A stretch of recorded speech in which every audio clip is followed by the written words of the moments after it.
This podcast is rated MA. It may contain coarse language, sexual situations, and fantasy violence. It is not recommended for persons under 17.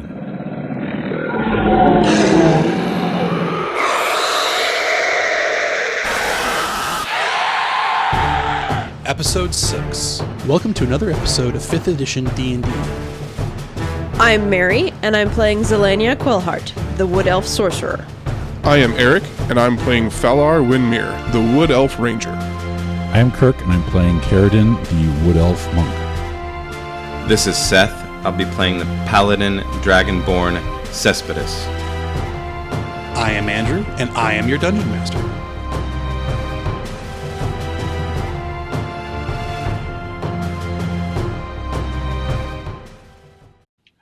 Our friend Seth, who plays Cespedes, is unable to be with us this evening, so I'm going to be Jaegering him in the background should combat arise.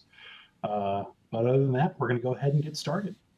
So last time, we had finished up everything we needed to do at Boareskyr Bridge, and we had started rolling out. A few new wagons had joined the procession, 3 in total. And our adventurers found themselves at the back of the wagon train just because everything else is already in moving formation. Excuse me. And we're going to go ahead and just pick up right there with the wagon train rolling out. We're probably 2 hours after dawn, and we're going to go ahead and just immediately turn it over to everybody. You're in the back of the train. Last we had this, Cespedes was driving. Zell was riding along. Falar and Caradin were on mounts. Yep. Are you guys going to kind of take your same positions before, where you were kind of like riding up along the sides for whatever may happen? Yep. All right. So this stretch of the Sword Coast, taking you from Boareskyr Bridge all the way up to Daggerford, it's going to take just under 2 weeks. And at about the 5-day point, we've got Dragonspear Castle. It's about where everything is. And for the most part, this is all very much still like it has a very similar feel to the Fields of the Dead. But just for your own knowledge of the area, you're aware that once you've crossed the bridge, the river, the winding water river that goes through here acted as a natural barrier. So undead and the creatures that feast upon the undead are far less likely to be seen here. That being said, one of the larger things you do need to be careful about on this stretch are trolls. And as a result, you actually have 2 geological features that are very prevalent, named after the trolls in the area. To the immediate west of you, you have the Troll Claws, and specifically the Troll Claw Ford. And then further up near Dragonspear Castle, you actually have the Trollbark Forest. So yeah, you've essentially traded hordes of undead to sporadic trolls. Okay. It's a lovely world you're traveling through. Does anybody know anything about trolls in character? Caradin asked the ranger. Let's see here. If you don't have anything as like a class feature or a background or something in your character's backstory, I would allow for a history or a nature check for just general knowledge about trolls. I have 0 modifier in nature and a +3 in history. I'll let you roll whatever you. I'm only going to give you one or the other, but I'll let whoever wants to for themselves make this roll. And you know what? I'm going to roll for Cespedes. I'll try history. I got an 11 either way, so it Same. doesn't really matter. That's what I got too. I guess let's see how Cespedes does not rolling his own dice. I got a 16, and I'm not sure if it matters much, but I do have favorite enemy, and I chose orc/humanoids. So humans and York's a kobolds. very kind of different beast. Yeah. But I don't know if this would all fit into any particular type of category, but I rolled a 16. Yeah. While the racial term greenskin does apply to trolls, goblins, and orcs, and even bugbears, it does not actually. Your knowledge of the way orcs and their tribes work is drastically different than trolls, who are kind of but this is something you would know with your 16. They're kind of they're still like technically goblin, but they're also technically giant. They kind of hit that hybrid between the two, but as a result, instead of being accepted by both groups, they're actually rejected by both groups. However, it is not uncommon in a goblin horde for them to ally with trolls as some heavy artillery beat 'em ups. Some of the features that you would also know with your 16 about trolls. Let me just pull up some quick info.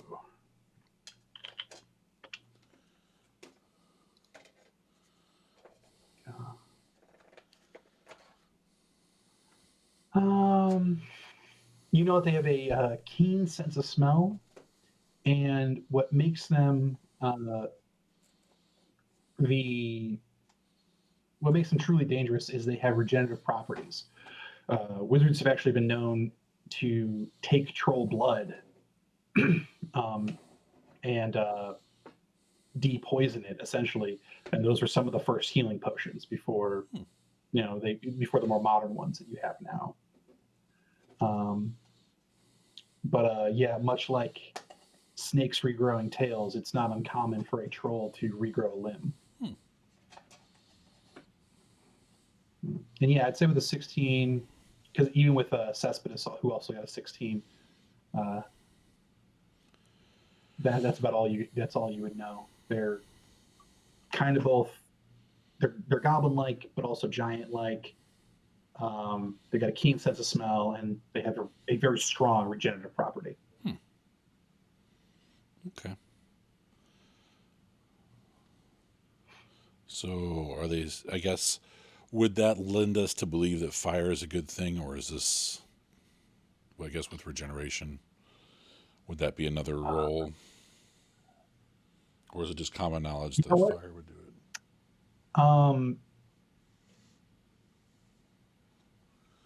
With Cespedes and Valar sharing this information, I will let somebody make an Arcana check. And this would just be on the natures of regenerative properties. Okay, I will try. That's one that I actually have. Yeah, I have 0 in it. I rolled a 19 -1, so an 18. Well, Zell has a +4, but she's not very good at studying things seriously. She rolled a 2, so she got a total of 6, which isn't helpful. I got a 12 on my roll.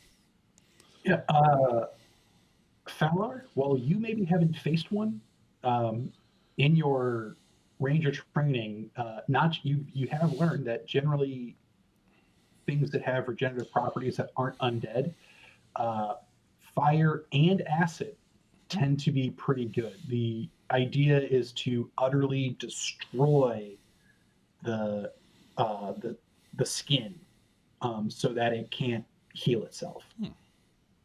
Okay. I am very equipped for this next leg of the trip. Good. Because I was like, if we had known this, we could have bought flasks of oil and all kinds of stuff, but I've got a. No, then you just have some very, very strong alcohol. Lots of very strong Yeah. alcohol.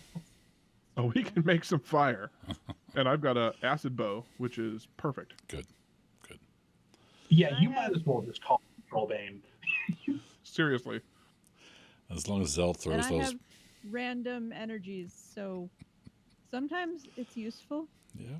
I think I got acid in the face once at least, so Oh yeah, no, It works I have well. thrown acids in the past. it works well. I also throw other things.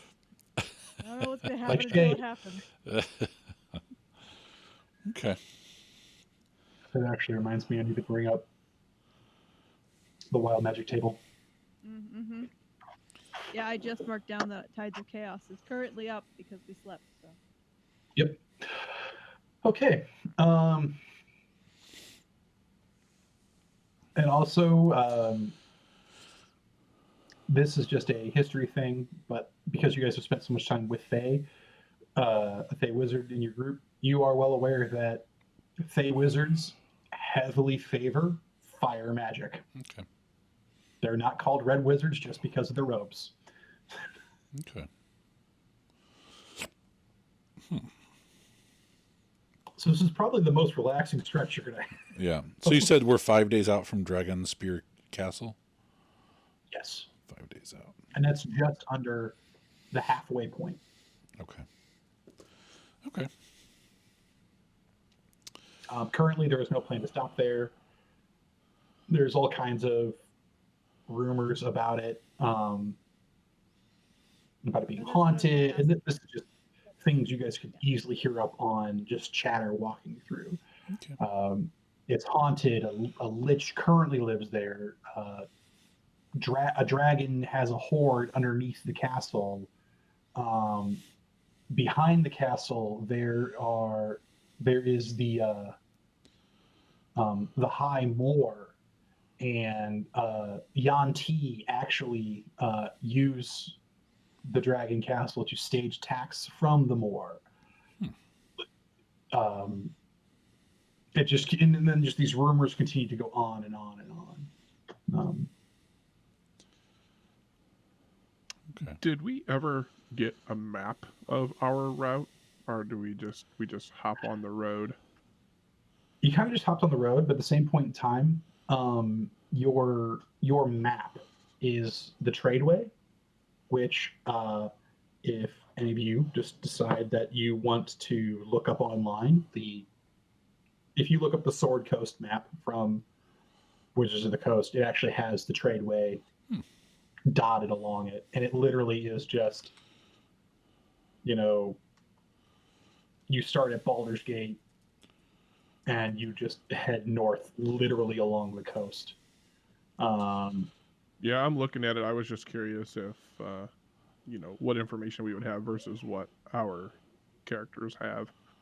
Yeah, and I would say the tradeway is known well enough that you guys either have a map or you're just aware of the major points along it. Okay.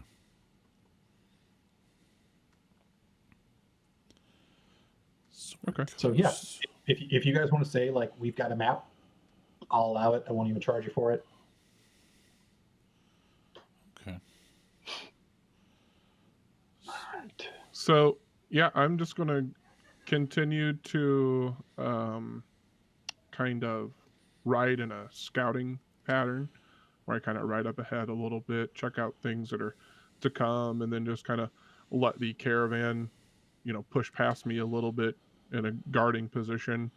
While I'm doing that, I want to see if I can pick up just any kind of chatter from people about what who these new carts belong to, what any kind of information that I can gather just by scouting. Okay.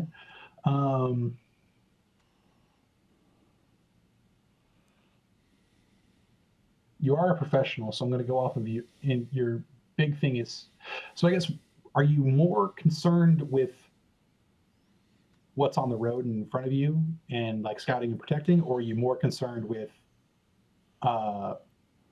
what people are saying? Kind of like where is your focus and where is your secondary? My focus is actually going to be on listening to people and Okay. finding out. I'm not trying to be super invasive here. I just kind of want to get an idea of these carts, like what these people are doing. All we know is at this point is what the carts look like and how many people that we can see in them. I kind of want to pick up a little bit more than that. Yeah. Okay. So in that case, roll me a perception.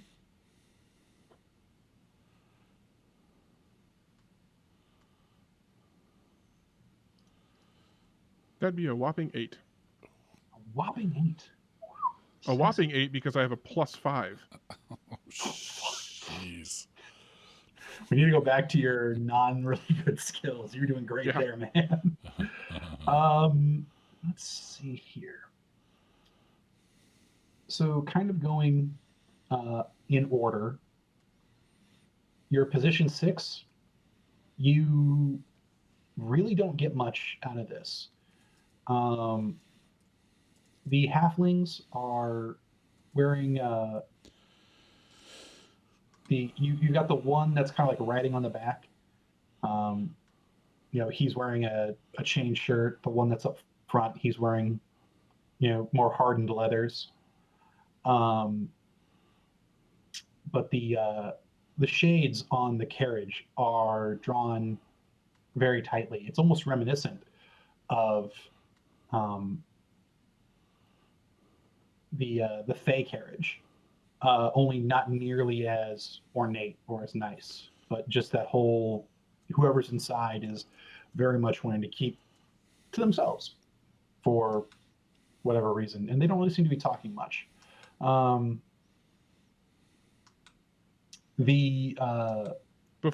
you move on, how does it look when it comes to riches? Am I able to determine whether or not this is just a shanty of a carriage or a middle class carriage or something that's fairly put together and ornate?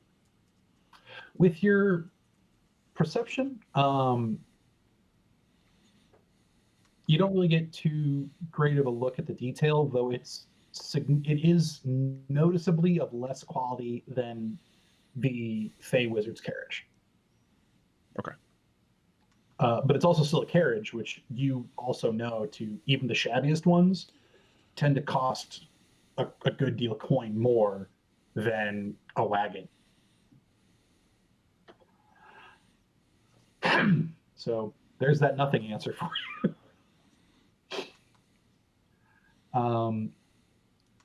The next carriage, or not next carriage, the next cart, which is a covered wagon in position 7. You don't really, let's see here. Again, we have the covered wagon. Kind of the interesting thing here is the only two, all of the guards, with the exception of one. I mean, like, we know they're all dwarves. There is one human female who's driving. She is in she's in some nicer traveling clothes. Not really over the top or anything like that, but they're clean and new. The dwarves all appear to be wearing like the same armor, or at least the same stylings of armor as like Eldkin and her fellow dwarf. But, it's kind of like a light chain shirt, complemented by leathers, a light helm. And then there is the gnome female who is who clearly who looks like a guard, decked out more in leathers, but also seems to be taking more of a relaxed approach. She's riding along the back, kind of sprawled out, just kind of looking, like a kid looking out the window on a road trip. And then position 8.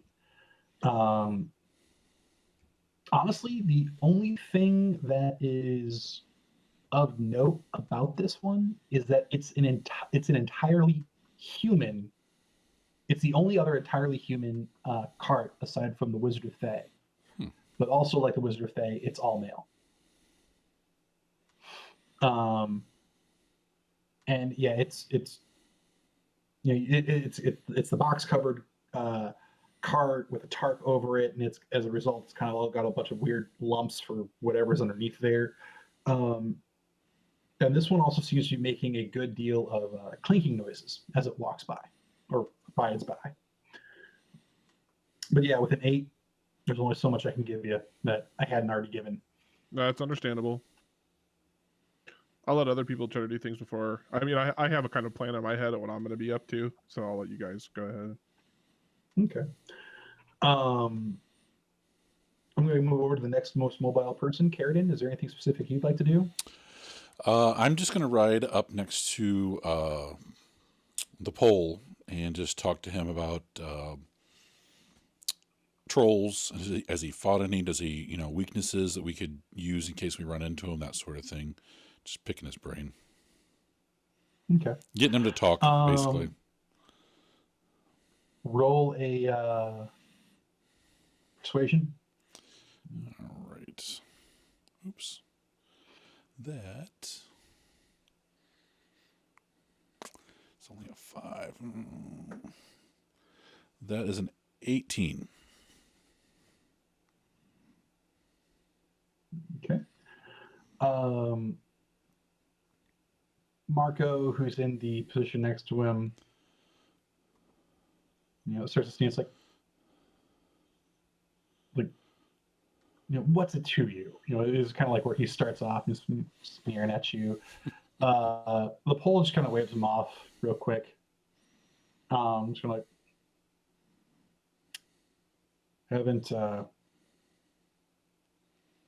I haven't faced these south trolls, but there are frost trolls are not uncommon, but also not really common either up where I'm from.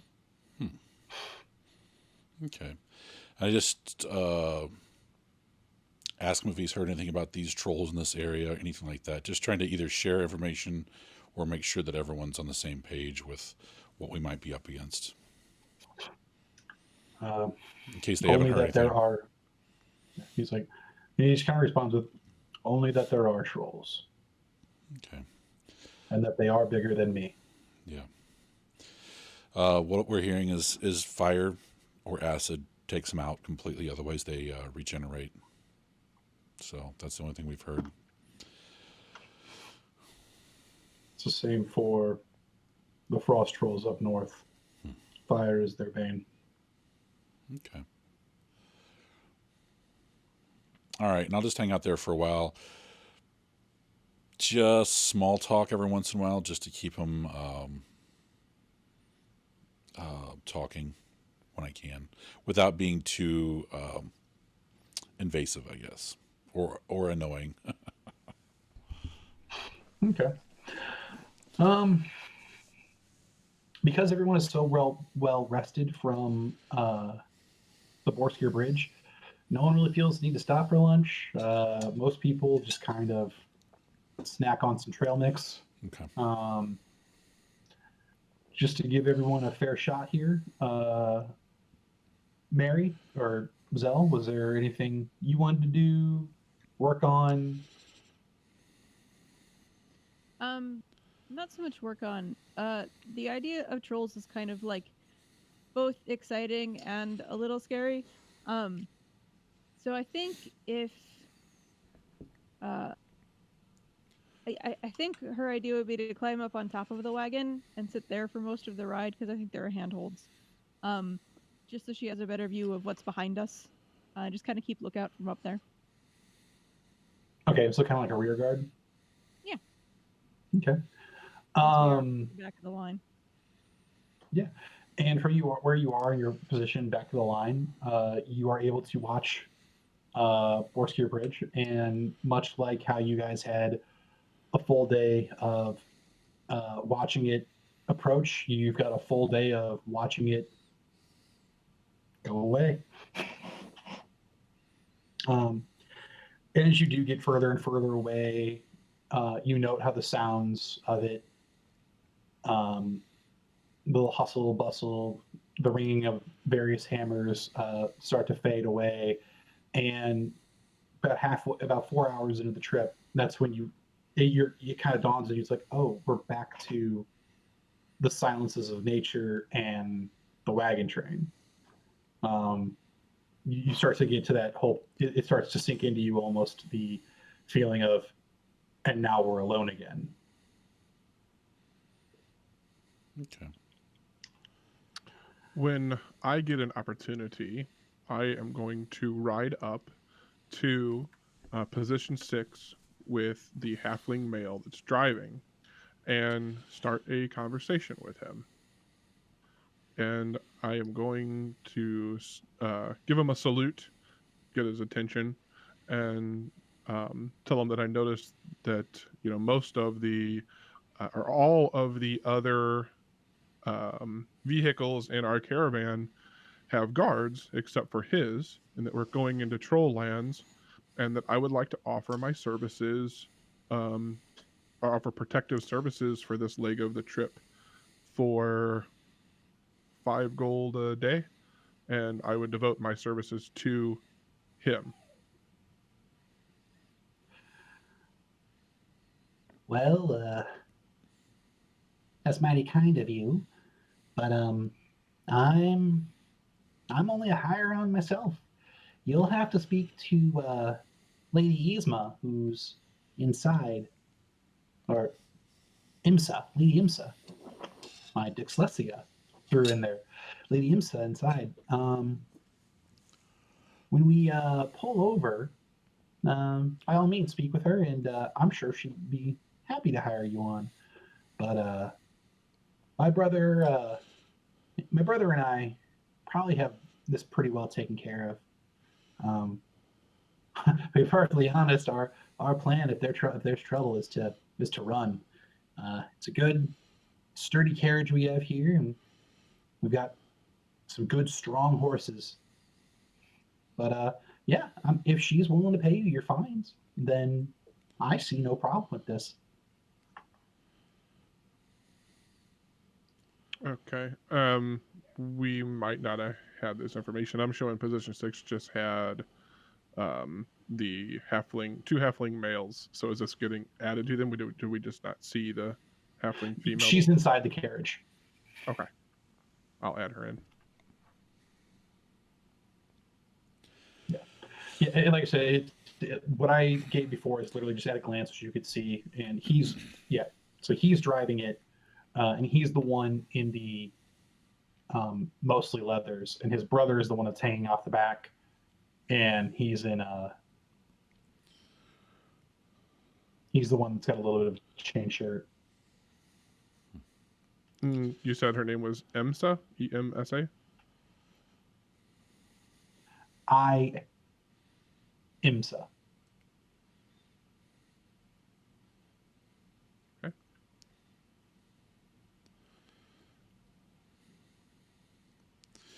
So I'm looking at the map that we're taking the coastway up, the coastway trail, correct? You're past the coastway. So the coastway goes from Baldur's Gate and runs south. The tradeway, and this is something I had to read to figure out. You guys cut across the Fields of the Dead over to Boareskyr Bridge, and then it goes from Boareskyr Bridge. Okay. If you look up to Dragonspear Castle, you will then see the tradeway. Yeah. Then picks up from there. Okay. Also, if you look at Boareskyr Bridge, you will see that the tradeway also then runs south to Scornable. Okay.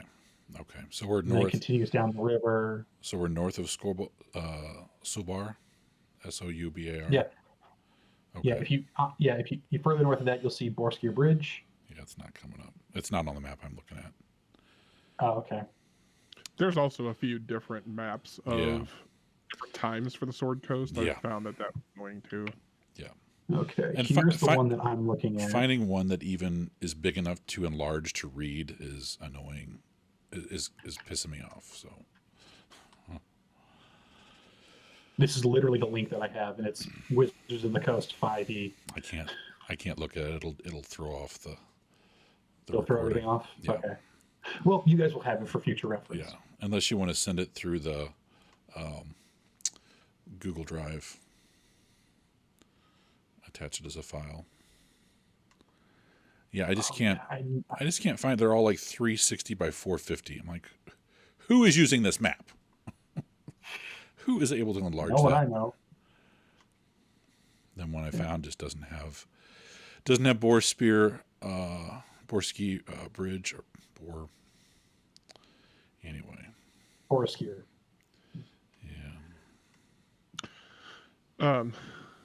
Okay. So would I be able to like just go back to the back of the carriage and I show that there's the other halfling riding on the back, and I guess I'll salute to him and ask if I can talk to Lady Imsa.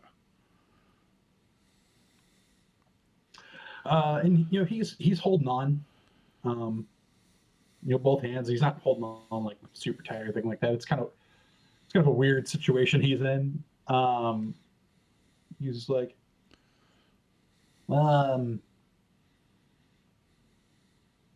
you seem friendly enough, and you're part of the caravan. I overheard a little bit what you said to my brother up there. I've got no problem if you want to knock on the door. But it's up to her whether or not she'll answer you. But part of the reason the windows are down is she gets motion sick as we move along. So ultimately, you can try. All right. So I'm just gonna push forward a little bit, find the door, and give a polite knock.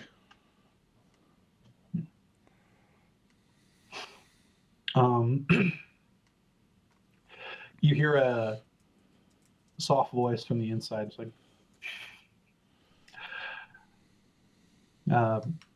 good sir, I couldn't help but overhear your conversations. 5 gold a day, and it would just be for you. I mean, to be perfectly honest, it seems like a fairly steep price. Are you worth it? And I say, Lady Imsa, my name is Falar Windmere. I am an elven soldier with the Striders Ranger group, and my expertise is shown by the tattoos on my face. However, 5 gold is a steep price. For you, I would go to 4 gold a day. She has a very airy chuckle. Ooh, the gentleman has offered a discount. Tell you what, I never buy without seeing. Perhaps a demonstration once we've pulled over? I'm terribly sorry, but I do get very motion sick. That would be easy to arrange. Thank you for your time. Thank you for your kind and generous offer, my good sir. And with that, And, I'll leave it and head back towards my people. Before you head out, a gloved hand reaches out with a little small handkerchief.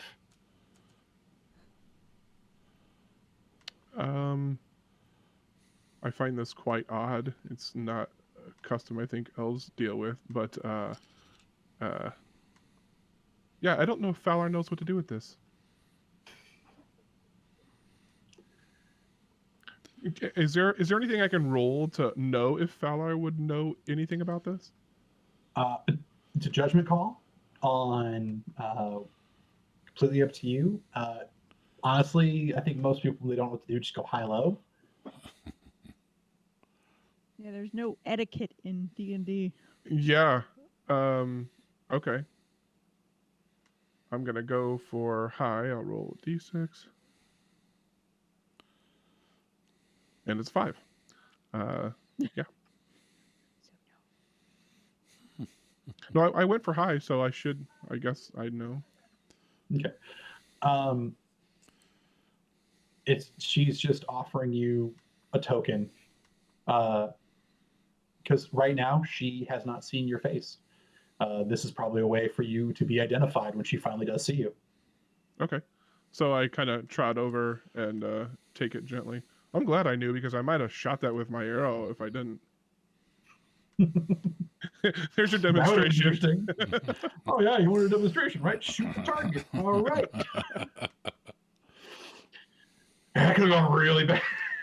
That would be funny as hell, though. Yeah. So, and when you take it, and on it,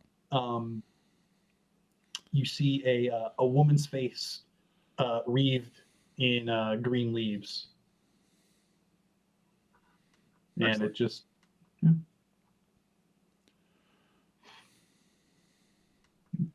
So that's the carriage. All right.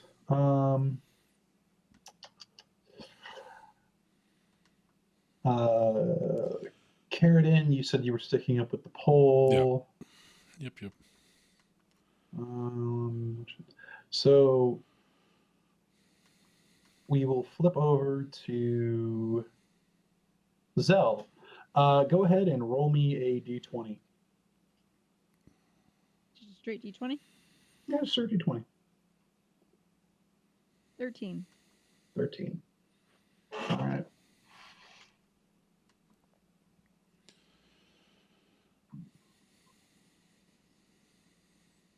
Okay. All right. Let me pull up characters here real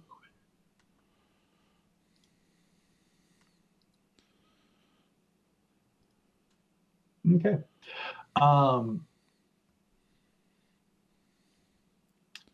So you guys are moving into the later half of the afternoon, and overhead you hear a very large, just deep shriek. And when you call, and Cespedes doesn't notice this. He can't hear it over the driving. But everyone else and several of the other guards, all their heads kind of like look up, and circling overhead, you see 3. They look like regularly sized birds of prey until you realize, oh, they're like up by the clouds, and they do start to like dip and swoop a little bit, but don't seem to be coming too terribly close, but are clearly kind of flying along the same speed as the caravan. As one seems to get further out in front, it will then kind of like spread its wings and kite itself back as the caravan continues to move underneath. And as these 3 just giant birds circle.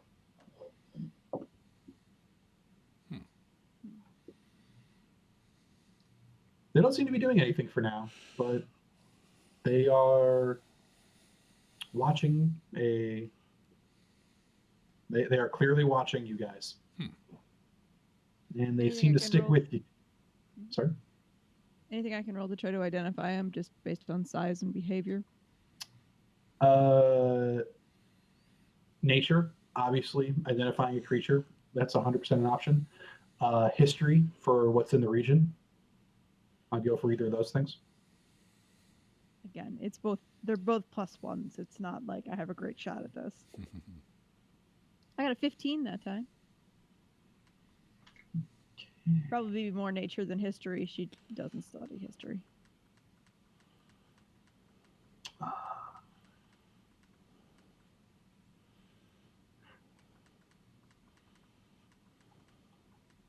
Oh, where did it go?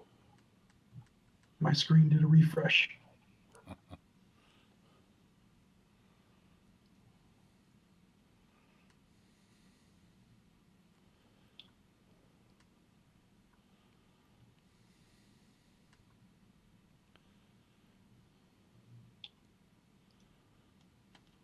Here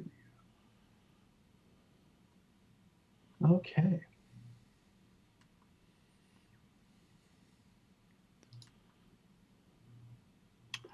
Okay.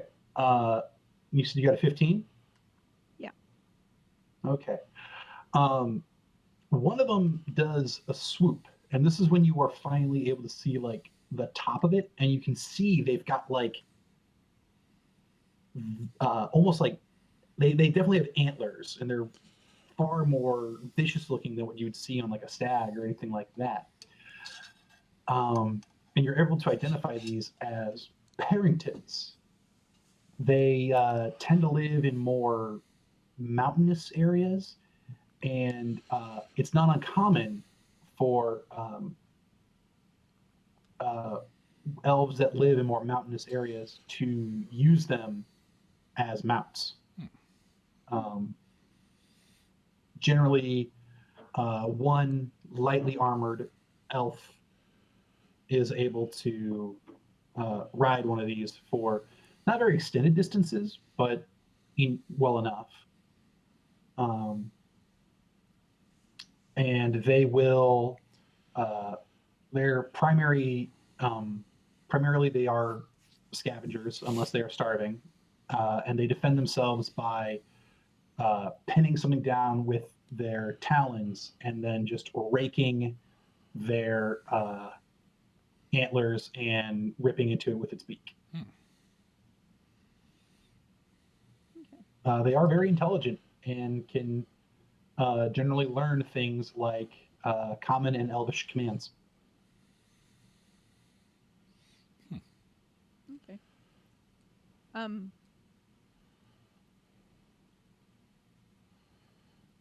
you said I was able to see part of the top of it. So can I tell that no one is writing these?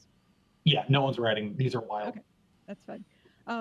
But so you said they were scavengers, so I'm just going to assume that they're following us, waiting to see if anybody lags behind or drops dead for now, and just keep an eye on them and leave it at that. Yeah, your old gnome with a donkey.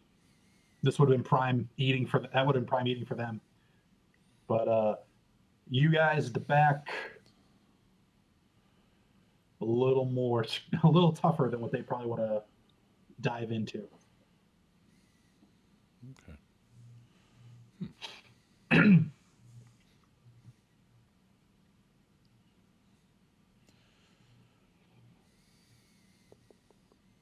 But and yeah, does anyone try to shoot him, capture him, scare him off? Nah. Do they ever come into any kind of range to do anything like that, or we have to lure them? What? Let me look up some ranges here real quick.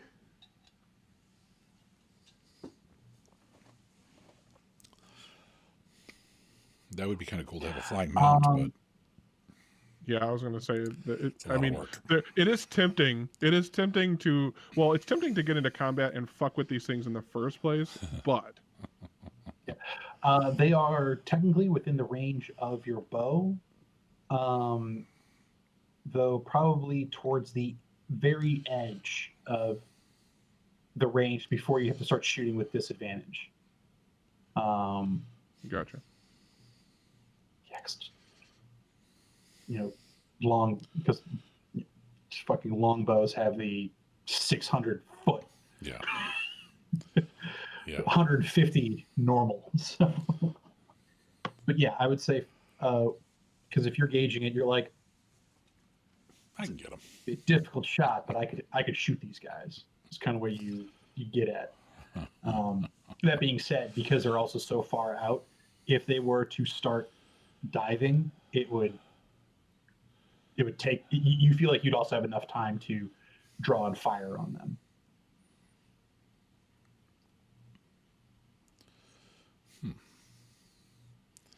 No charm spells or anything, Mayor? Just checking. Just checking. Who knows what's in your bag? I don't know. She probably doesn't know what's in her bag most of the time. I'm going to be perfectly honest. Technically, yes, charm spells are in your bag. Will they be cast? We don't know. It's more of an interesting side effect than. Yeah, I Okay. don't think she has any direct charm spells that she can consciously cast. No. Okay. Well, I'll keep an eye on them, and Yeah, I mean, as we're in a caravan, I think this would probably end up stopping us for a while if we wanted to yeah. tame them or anything like that. Oh yeah, it'd probably take days, weeks to domesticate them, or one. Yeah. So. And Although it is tempting, like it is, that's tempting.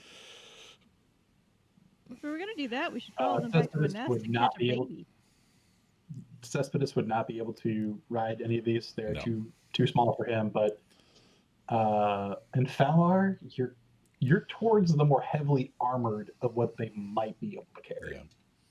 But your two naked companions, oh yeah, they could fly all day. I'm sure Cespedes is eyeing them like a giant chicken. Yeah. Yeah, this is like angry food for him. Yeah. Yeah. Yeah, food that fights back. That sounds probably what he prefers. Maybe. Okay. It's an earned meal. That's the way he sees There it. you go. Okay. Well, just keep an eye on them, but don't. I'm not going to keep focused on them. Just I don't want to be looking You're up. aware of them. I don't want to be looking up and like run into an ambush or something stupid like that. That'd be. Keep an eye on the cart in front of us in case anything flops out again. Then, but not intently watching. And the Peritons do, like, they stick with you guys. Right up until you guys probably stop and circle up for the night. At which point in time, I would say anybody who is actively watching them, give me a perception check. She's had nothing else to keep her interested all day. Right. 23. All right. 20. Okay. I'm not keeping Not a being that solid active. eye. No. Okay. Yeah, both Falar and Zell, you guys note that they seem to fly off in a northwesternly pattern. Okay. Toward the sea.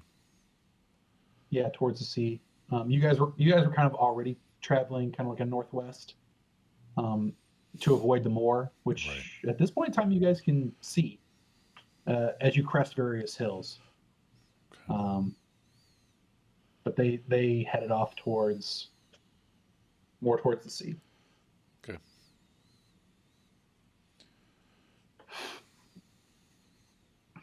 All right. So we come to the end of your first day back on the road. Wagons are circled up. What do you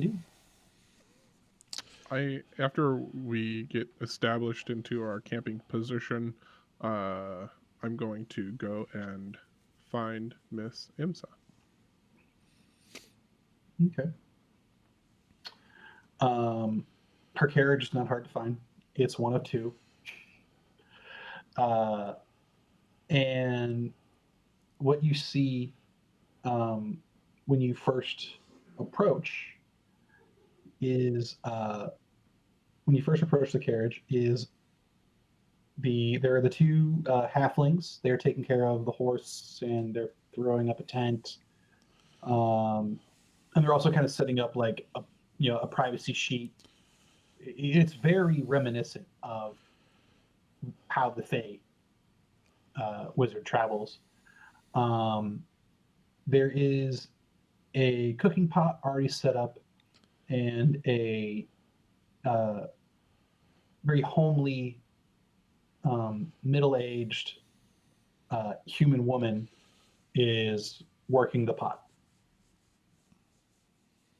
Okay, Which so she's is- not a halfling. She is not a halfling. I had assumed, but okay. Well, the woman working the pot is not a halfling. That is correct.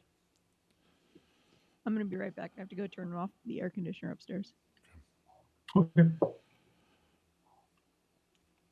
Okay, so I guess I'm going to approach politely and hold the handkerchief into my hand and ask to speak with Lady Imsa. Okay.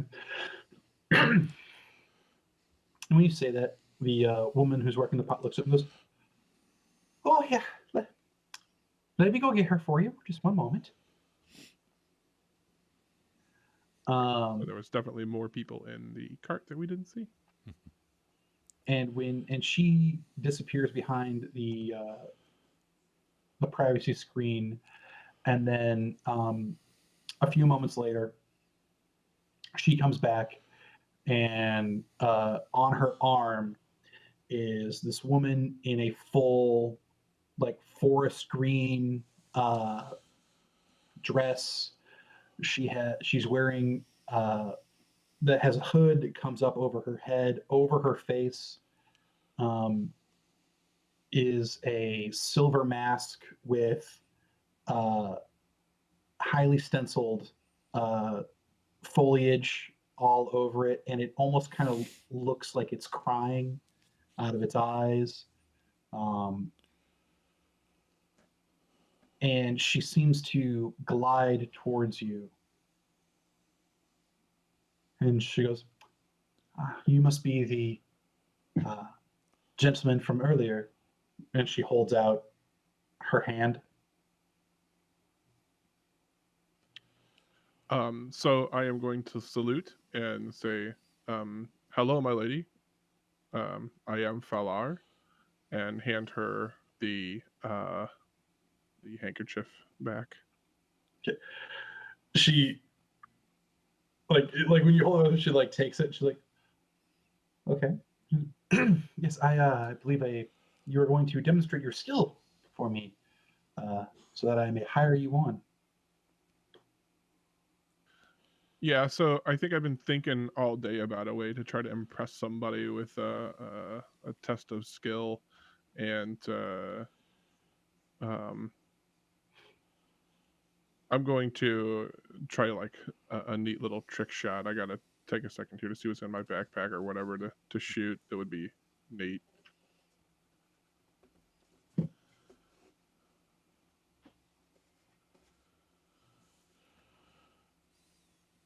Okay, so yeah, I think I'm gonna try to like take a dagger out of my belt and kind of toss it into the air, and then bring my bow to bear and try to like shoot it out of the sky. Okay. Right.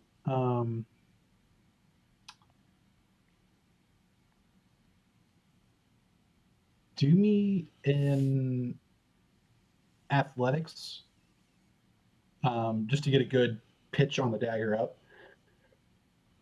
and then yeah, roll me an attack.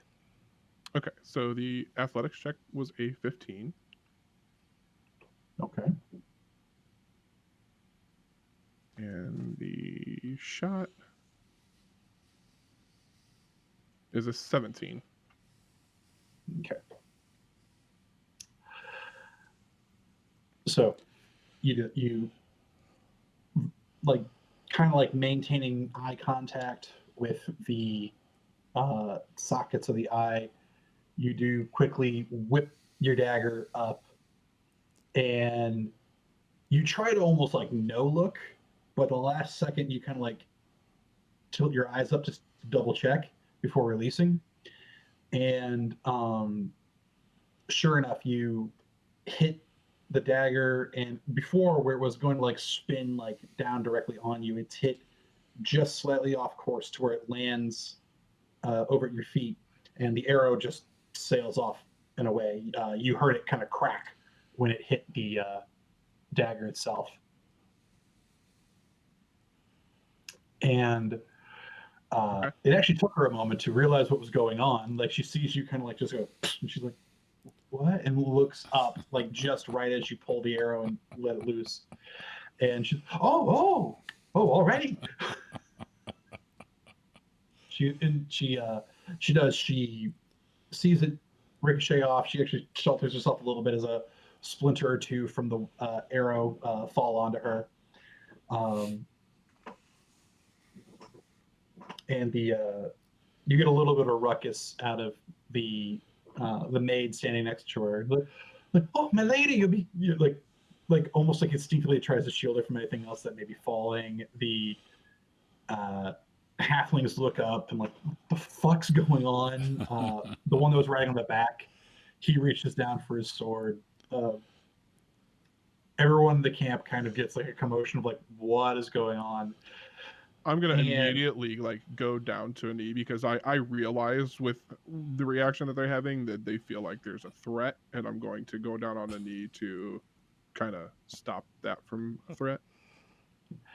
And when you do that, and like all this is going on, and you drop to your knee, and as soon as like there's like a brief moment, there's that breath of like, what is this? In that breath, that airy giggle that you had heard before, you can hear again from underneath her mask. She goes, "Well, that was certainly something. Boys, it's okay. I'm fine, everyone. Thank you." We're all like, Just a little what? bit of a show. What's going on? Enough people had looked. And she like kind of like looks at you, like, "Please stand." And so she gestures for you to stand back up. "Please stand up."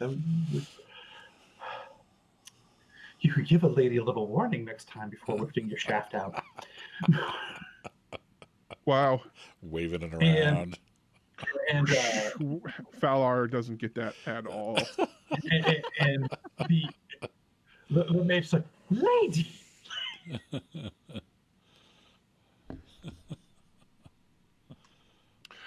Can I tell anything about her by what's exposed or any accents or anything like that? Her stature? I know she's wearing a mask, but I mean, do I know, what race she is or anything? She is head to toe covered. Okay. Any emblems or anything she'd have on her, like a. Everything kind of has everything has a foresty leaf, specifically a leafy motif to her. I don't want to get too invasive yet. I'm kind of hunting for a job here and information, so. Yeah. And because by the way, guys, we're out of money. That's why I'm trying to get a job. And she goes, "Well, I would say if you maintain that level of readiness and surprise, 4 gold a day from here to Waterdeep, I think that's a fair price." Okay, and I stand and give a very, very official looking salute and then bow and say, "At your service, my lady." And because you are at my service, I would expect you to be close to me and when we are moving my carriage at all times. I should be able to speak your name, which, oh heavens, I don't even know your name. So I, again, kind of give a little bit of a bow and tell her that my name is Falar Windmere. Sir Windmere, I hereby employ you into my services from here until we reach Waterdeep. Now, you have already done a great service of watching over me for one day, and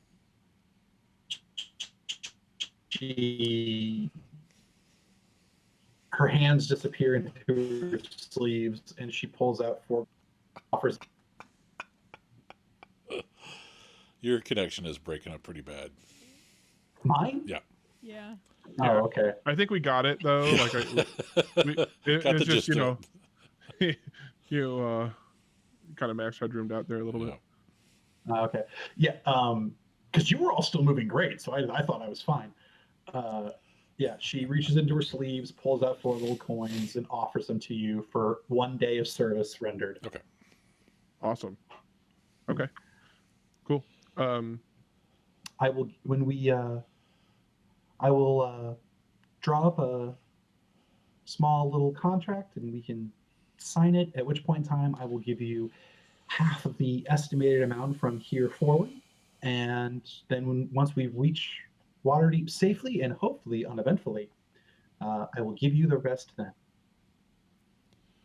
Okay. And I tell her that that sounds like a great arrangement. If I could just have her leave for a few minutes to tell my companions that my attention will be, on a new job. Her leave as in her permission, not her leave as in please go away while I do this. It took me a second. Yeah. I actually got that. Yeah, and she goes, by all means, enjoy your evening. I think we're more than set up here, and you know where to find me. At which point she does like a little like curtsy, and she is escorted back to her privacy tent. Cool. Yeah, I'm gonna head back to talk to the rest of my companions. Okay. So the night is your guys. I mean, Cespedes is going to do what he always does. It's just kind of like he unpacks the cart. He sets up sets up a campfire for the cart, for the immediate cart, and then he just kind of like goes to keep to himself.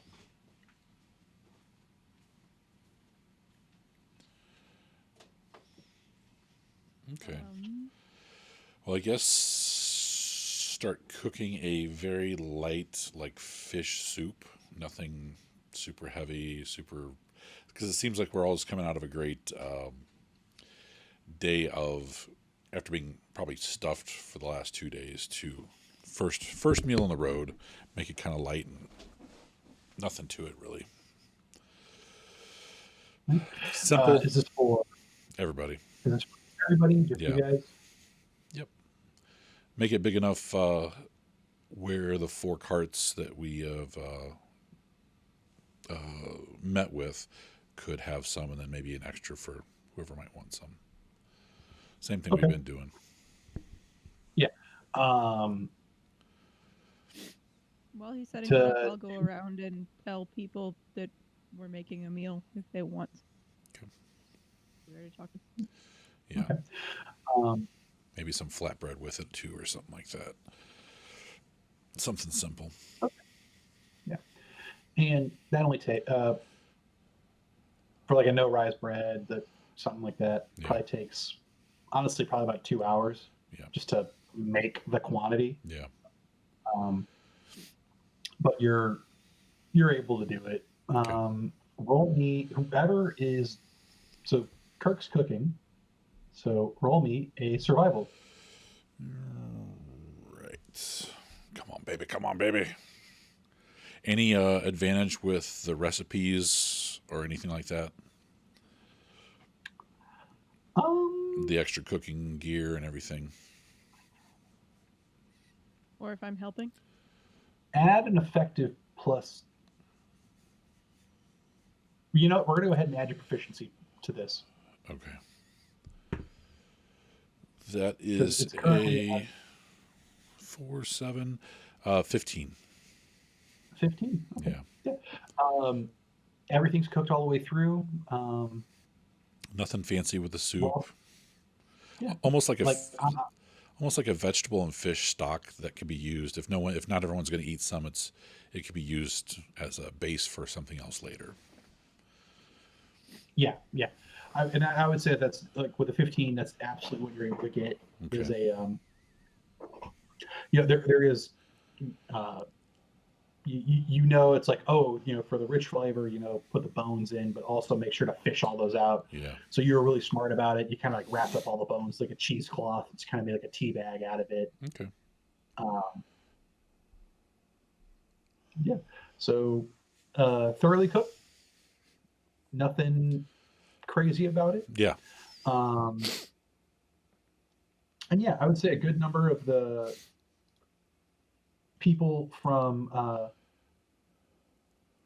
let's see the full card. Definitely people from both of the Tanner's carts come over and get some. Definitely Lul and her folks come over and get some. Okay. One of the male guards from the exotic animal cart comes over and he gets screamed at by Oin, the I was gonna make merchant. I was gonna make a point of mentioning it specifically to his guards because without necessarily mentioning it to him, because they had seemed interested. He was the one that wasn't. So. Yeah, and it's one of those. This is just it's such a public space. It's kind of hard to not see all these people. So like his guard, at first he's like, "Yeah, I got soup." Yeah. What the fuck am I paying you for? It's like, I mean, if that costs anything, it comes out of your wages. I don't pay you to sit on your ass. One of these kind of things. Just like, he was so excited for his soup. That's funny. He still eats it. He is not excited about his soup anymore. That's funny. I'll walk 2 bowls over to the wizards group and get the attention of Sir Anslin and say, "Here, if you guys want to try this, pass it around." Especially make eye contact with the young kid and offer him some soup if he wants some. Okay. So you guys don't have to eat it, but we've made plenty.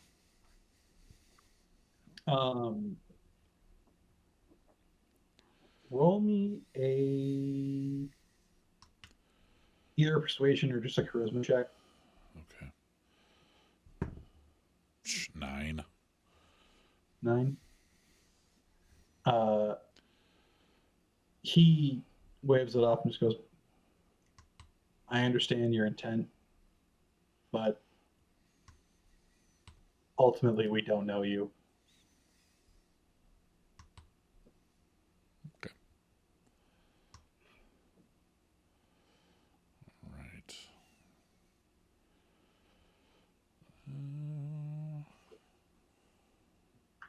Any of the others from 7 or 8? If they don't take that, I'll walk it around to some of the other groups we haven't met, introduce myself, and say we've just made a light. Did the pole get any yet? Oh yeah, the pole came over and got some. Okay, I was like, 'cause he was the one that wanted fish. Yeah. Yeah. Him and Miss Lul were the most keen on fish. Okay. Eldkin and the other dwarf guard from her group, they are more appreciative of a free meal, but they do not go for seconds. Actually, the male dwarf does this. Goes, "Were you able to get that ale?" Yeah. We can pour you a cup. We weren't going to break it out on the first night or so and let everyone get their traveling feet. But yeah, we can get you a mug. "Oh, I'll show you. I'll get mine much quicker with a good mug." And he unholsters like a travel mug from his hip. Okay. Point me, I'll get it myself. It hasn't been tapped yet, so it's riding in the back. Walk him over. Get it out. Yeah, and one thing he shows you is like, oh, okay, so much you can, and he actually shows you it's like if you remove the lid like this, you can then reseal it. Nice. Okay. Yeah, and like I said, just introduce ourselves to the 7-8 carts and just say we're generally going to make meals when we can for everybody. Tonight's just a light meal since we're all back on the road for the first night. The dwarves from the covered wagon already have a stew pot going. Okay. And they all go, oh, that's very kind of you. Yeah, well, let us know when you plan on cooking next, and okay, we will happily take care. Just go through a list of what we bought and what we're going to be making. Salted pork, and then we have some ale. If you guys would like some ale. When you say salted pork, like two of them, their mouths visibly water. Like, let us know when that's on the table. Sounds good. Sounds good. The gnome that was traveling with them, before you even mention anything, like she was already in line. Okay. Like she saw the line forming and came over. That's fine. That's fine. I'll also explain we're not wanting anything in return. We just want to make the trip a little more bearable. Well, that's very kind of you, lad. Okay. When you go over to car 8, Yep. All of these guys, they're just they kind of have the same setup but just aren't as warm to you. Yeah. And the driver, he sort of goes, "We've already started our meal, but thank you." Like I said, I'm bringing over a bowl for them to try if they'd like that sort of thing. Yeah. He looks at his guys and goes, if any of you want to try it, by all means. But, I mean, we've already got all this road food of our own. Okay. I'd hate for that to go bad. Okay. If you wanted to contribute one of the nights, we could do that too, so some of your food doesn't go bad. But I'd go through the list of the things we have sort of planned out. What we can make. When you suggest contributing, he seems to nod more and seems to get more of a relaxed figure with that. Okay. And like I said, and I also go into if there's any recipes or anything you want us to try, we can try to cater to a meal you haven't had in a while from home or something like that if we have the ingredients. One of the human guards goes, you got what you need for a chicken dumpling soup? I got my mom's recipe. Okay, we could try that. We have some live chickens. We have some ale. We have a lot of gin. So probably the next couple nights we will be cooking and playing some instruments. We're more than welcome to join in if you wish, and drinking. Okay. Ultimately, still a little standoffish, but it's fine. They seem to warm up to the idea. It's like, oh, okay, you guys are the morale boosters, right? Okay. I guess I'm gonna be over there by this point, and I'm gonna suggest that tips are welcome. What do you think about that? Is that that's fine? Or if they contribute, I mean that's part of it too. Like, sure, food will go longer. We can make better stuff, that sort of thing. Well, if we're like using skill other than just road food, maybe I mean, I think etiquettely speaking, that would probably be appropriate. Tips welcome. Yeah. Or contributions welcome. Yeah. In the form of supplies or whatever. Okay. All right. That's about it then. And as people eat and relax, the various road games that you got all become familiar with. Some people a guy busts out a lute, someone busts out some pipes and a flute. Just they're not playing together, but they're also not like competing, Right. if you will. They're just kind of like, yeah, I'm just doing my song over here. Oh, he's doing his song over there, and they kind of like have this weird blend that just it's kind of nice. Okay. You also have dice games, card games. But You yeah, know, those are all going. as soon as Zella is done with the dinner, she's gonna take some alcohol and go find a dice game and sit down and offer some around and dice. Yeah. God, what have we been rolling for learning a game for dice? I think it's intelligence and bluff is your biggest ones for that. Intelligence, because I just listened to the episode where we started this the other day. Oh, okay, cool. I haven't done that. It's a DC 15, and I have 3. Or no, I need a total of 15 successes. I have 3. I don't know what the DC was.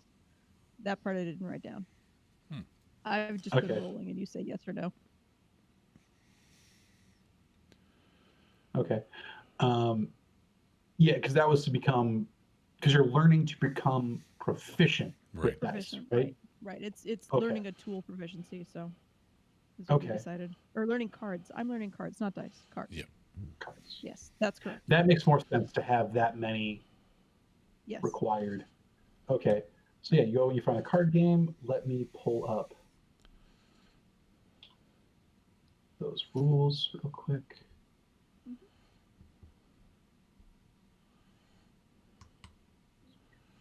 Not putting traps. There's got to be something for that. They do. They revisited. They did Downtime Revisited, and it was in there where they put some suggestions. While you look, and that's what I'm pulling. I'll be right back. Okay. Okay.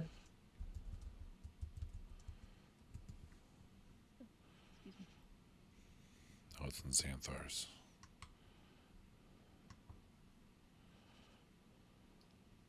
Yeah. Downtime activities. Take 5 days. Some activities take 7 days or 30 days. You must spend at least 8 hours each day engaged in downtime activity for the day to be counted toward completion. The days don't have to be consecutive. Right, and I'm looking at this in terms of like training. Yeah. Okay, I found my number. Okay.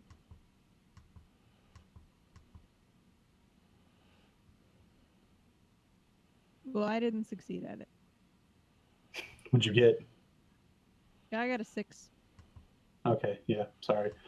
No, it's they pull out the game, and they're the last game you guys had played was was spades, and for whatever reason, this game that they're trying to play, you just can't get spades out of your head. That's fair. Like, I mean, I think she picked cards because it was going to take her longer to learn. It was more difficult, so that's keeps her attention. Yeah. All right. Okay.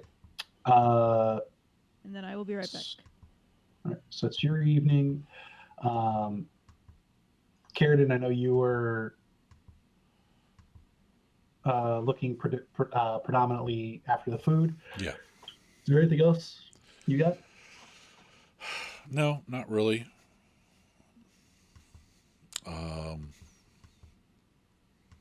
Yeah, I can't think of anything else unless the pole makes himself more available to talk to or anything like that. Then I wouldn't bother with them or anything like that.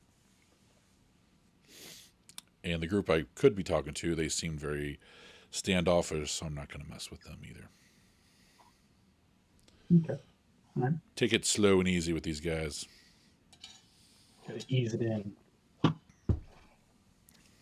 All right. Falar, I know you're spending most of your... you just got hired on. What are you doing? So, when the opportunity presents itself with all the other things that Carradin's doing, I'm going to mention to him, that I've made acquaintance with the uh, the halfling carriage, and that they didn't have a guard, and I offered my services to the lady that was in charge, Miss Lady Imsa, and she took me on as a guard. So I'm going to basically just let them know that some of my time is going to be devoted to that, and while we're on the trail, or if there's any kind of dangerous situation, um, I will be there with them as Okay. protective services. Sounds good. Sounds good. Okay. It seems that they can handle themselves here, uh, so I'm not worried that they're not going to have my help with our group of companions. Okay. Yeah. Sounds good. Uh, Also, I guess talking with Falar about the arrow thing, and suggest if you need to impress anyone in the future, you could always shoot arrows at me and I could catch them. Just a thought. Oh, nice. So, save your arrows. Yeah. So I will. I'm intrigued by the idea, and say that we should practice something like that Yeah. in the near future. Sounds good. As long as they do more damage than a D10 plus 10, I can absorb. I can catch them. Nice. So, what's your damage for an arrow? It's not that. Let me look. It kind of depends on which bow you use. Yeah, my acid bow. The thing is, the acid bow ranges pretty hard because it's 44 acid damage. Okay. Yeah, I won't be catching those. I mean, it can be as low as 4. It can be high as 16. Actually, the thing is, you would still add Right. The acid damage. your dex and stuff like that to the damage. Well, I think I'd have to go listen to this again. I thought that we only did the acid damage because with the regular damage it was kind of OP, because regular damage I'm doing 1d6 plus 8, and then the 4d4, that's a lot. So I mean, so it's just we were supposed to do is we were taking off we took off because we were basing off of Melf's acid arrow, right, and we took off splash damage, and we took off that d6, but the 4d4 and the dex that should also apply. Damn. So yeah, you weren't catching that. That could hurt. Yeah. On the other hand, if I just use my regular bow, that's a great training tool. Yeah. Yeah, I would say, if you did that with blunt arrows, you're good. Cool. Yeah, I'll have to practice that. Yeah. Sounds good. Sounds good. Because at the very least with blunt arrows, if something went wrong, like you rolled a 20, right, then it's non-lethal damage as opposed to lethal. Right. Yeah, that would stink. What's his name? The mouth would get quite the chuckle out of that. Yeah. Oh, he'd love it. He'd be like, yeah, let me help. Yeah. Yeah, he's one to sabotage the blunt arrows. Yeah. I'm still gonna kill him. Anywho. Yeah, so after I let Carradin know that my attention is has a focus, I'm actually going to take this job pretty seriously. So I'm always going to be checking on them, just in character. To when you're wondering what he's doing, he's always going to have his eye on the job. Okay, good to know. Yeah, I would say unless somebody's got something specific they want to do, we're going to kind of fade to watches. Okay. I'm going to take last watch so I can get up and do katas in the morning with the pole. Okay. You and the pole dancing? Yep. All right. I'll take I'll It's take up- first watch because I'm We're all frustrated shaking with our my heads. card game.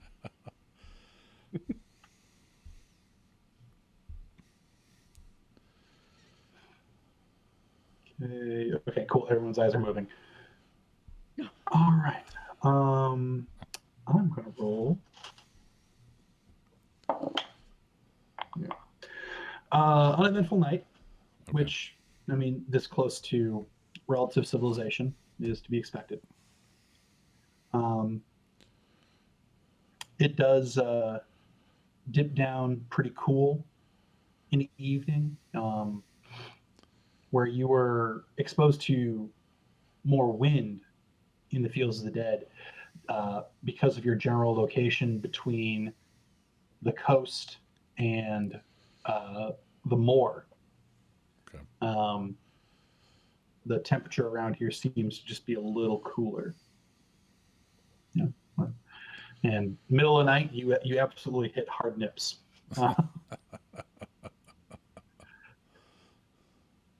So, but yeah, you go through everyone's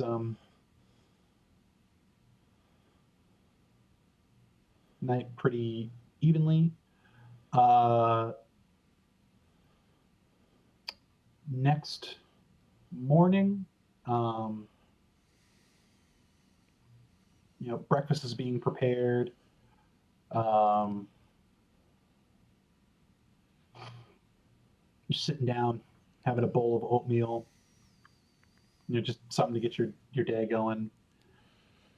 And the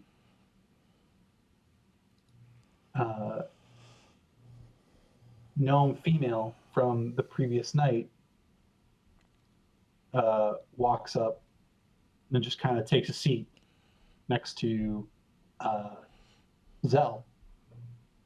You see her just kind of look left, look right. And Zell, she just looks at you and just holds a finger up. And you're sitting there with your bowl and you're about to take a bite, and she puts a hand on, and you see her take her dagger into your bowl, swirl it around, and at the very tip of it, she pulls out this little bead.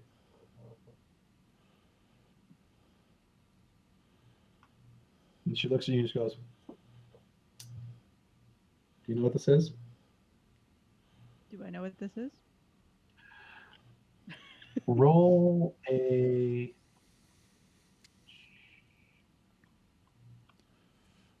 There's a bead in my bowl, dear Liza, dear Liza.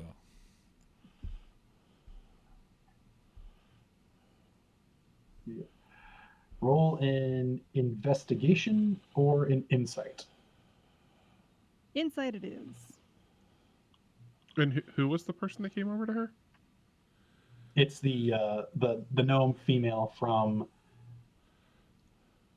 cart 7. Okay. The covered wagon with all the dwarves. Okay. I got a 17. 17. You stare at it for a little while, and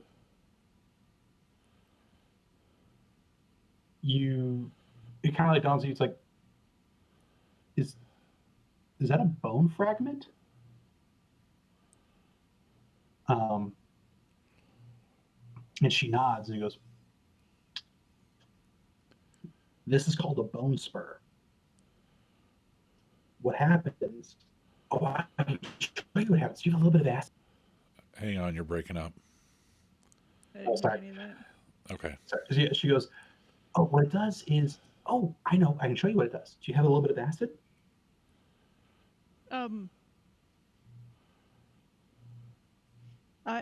I can make some.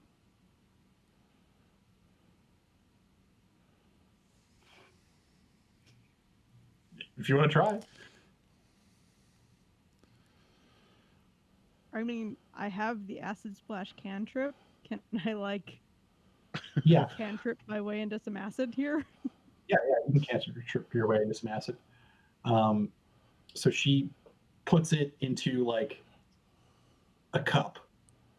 So at the bottom, like a metal cup. And she holds it. and you're able to just like hold your hand over and acid splash into it. To which she then takes a plate, holds it over, and shakes it up. And she then pours it out onto the grass. And what you see is what went in as a bead has now turned into like a 1.5, almost 2-inch, very thin needle. She goes, so what happens is when you eat this, it goes into your stomach, and the acid inside your stomach forces it to unravel into its original shape. And there's a little bit, and she holds it up, and you can see there's a little narrow, finite canal there. There's a little bit of poison in there. Someone tried to kill you. Okay, A. Who, and B, how did you know it was there? Last night, I saw one of those guys in the furs. He went into your guys' cart while you guys were all serving food, and I saw him messing around with the grain bag.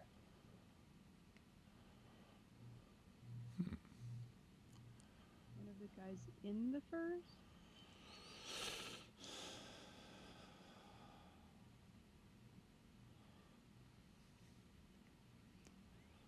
All of the Tanner's cart guys are guys wearing a bunch of furs and hides.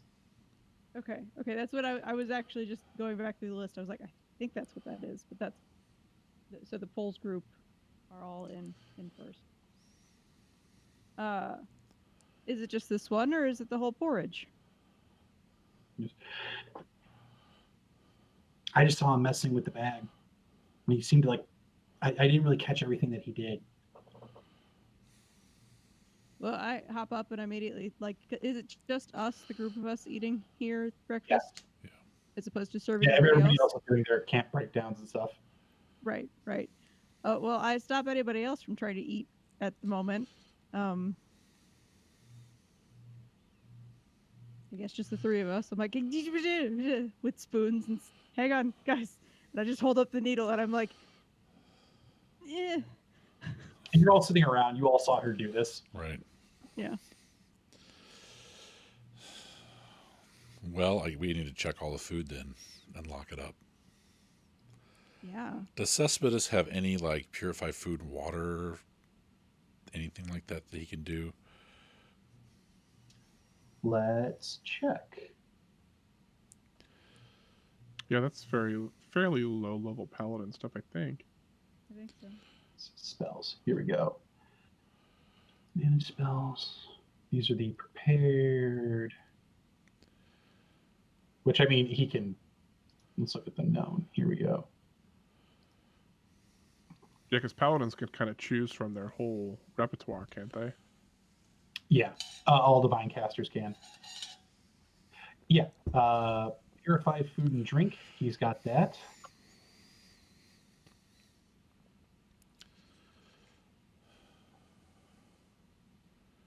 Yeah, so he can any food that has been poisoned, he can remove poison and disease from it.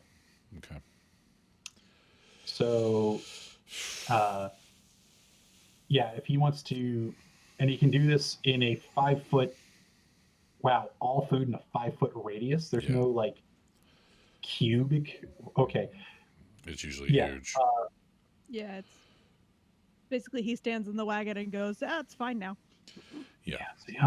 I'd say he'd have to do, let's see, 5-foot radius, 10. He'd have to do 2 casts of this, but yeah. He could get everything. Right. Just because your wagon is huge. Yeah.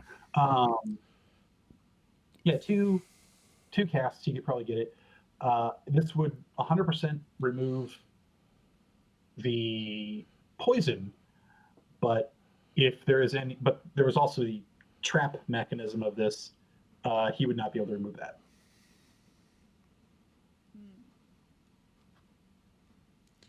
And he even mentions like, I can take care of the poison, I can't take care of the needle. Would it take us long to determine that if there was more of this particular device? How big was it when she pulled it out? It was the size of like a small bead, not a huge like it's swallowable, like a or pill. smaller. Yeah, like a pea size in a bowl of oatmeal. Right, but if it was a bowl of oatmeal, in Can we- theory we can sift the I was grain going to say, can we sift the grain? And before using it. Yeah, And absolutely, we would be able to that cast would stuff work. like that. okay. And I guess we need to put locks on the cart or keep an eye on Marco, 'cause I'm sure that's who this is. She did mention, and she was like, "Yeah, kind of a smaller, thinner guy. I just noticed all the furs, and he just seemed kind of skunky. And I saw him messing with the grain bag. At first, I thought maybe he was helping you guys, but then he really looked like he didn't want to be seen when he snuck on out of there." Okay. Yeah, we have a problem with Well, him. thank you. Yes. Yeah, thank you very much. What's your name?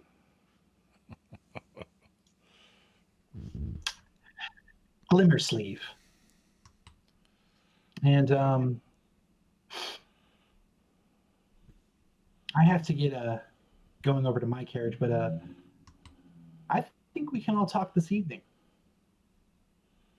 Okay. Sound good? And with that, she toddles off over to her wagon, where most of the work is done, and she hops back up under her seat. Okay. Can someone mark who that was on our sheet? I just did.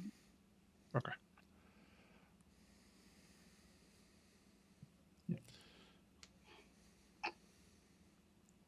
Yeah, and this is when she comes over. You see, like, her leather armor is well fitted. It was a well crafted dagger. Okay. A little more of an investment went into her armor and garb than the rest of the people she's riding with. Okay.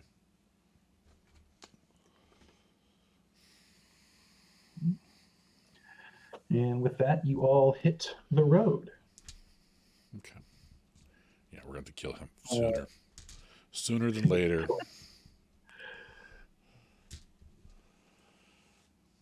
All right, I need to run to the restroom. My eyes are floating away.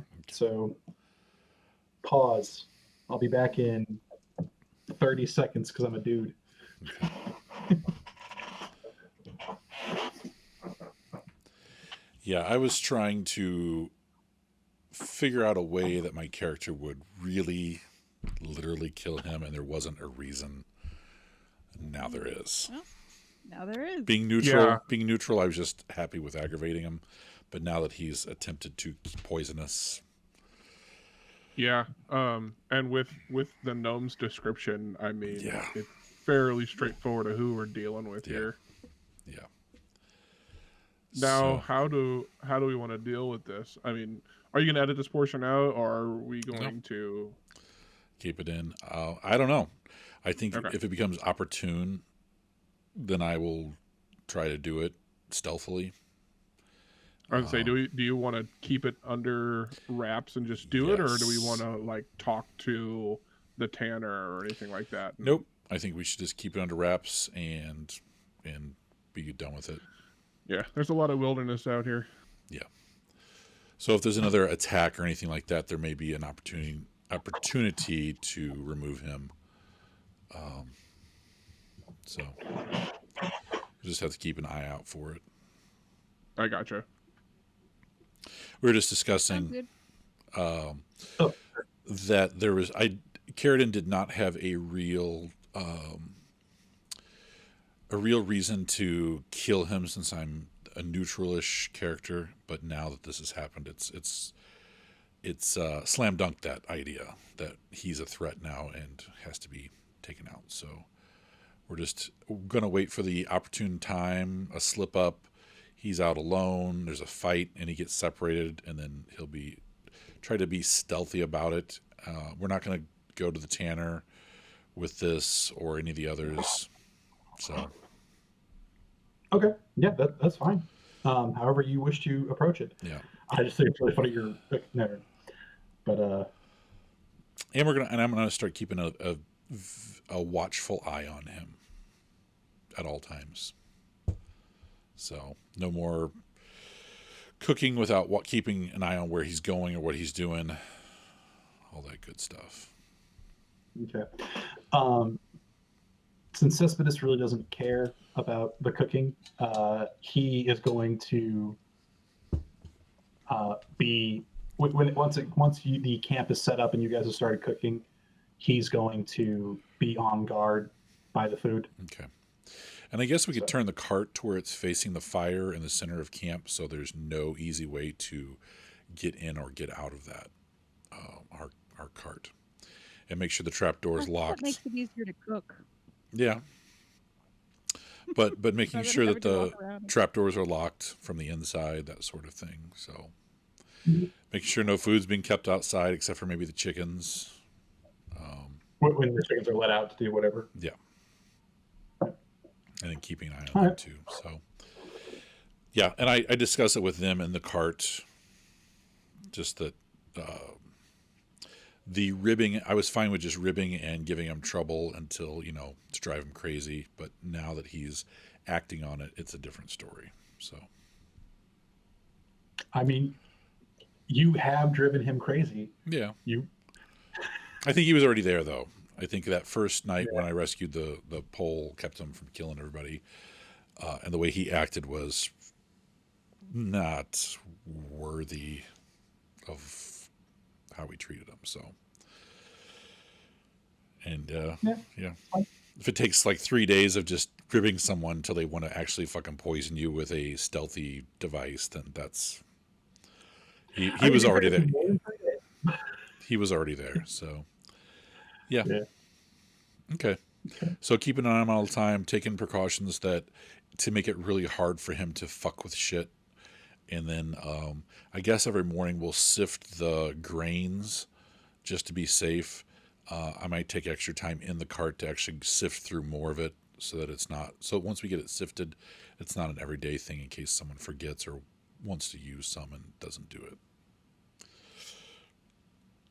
And not to throw them away. If we do find them, not to throw them away, to save them in case it does come up that we have to prove ourselves that this is what we're doing, why we killed him or whatever. Because hopefully it's something they recognize, that's something he had or they knew he had or something like that. So collecting evidence. And if we catch him red-handed doing something, then that's when I would expect us to reveal it to the group or the tanner itself to catch him in the act. So. Okay. All right. So let's do a quick breakdown. So she's gone off to help pack up her area. You guys have rummaged through your bowls.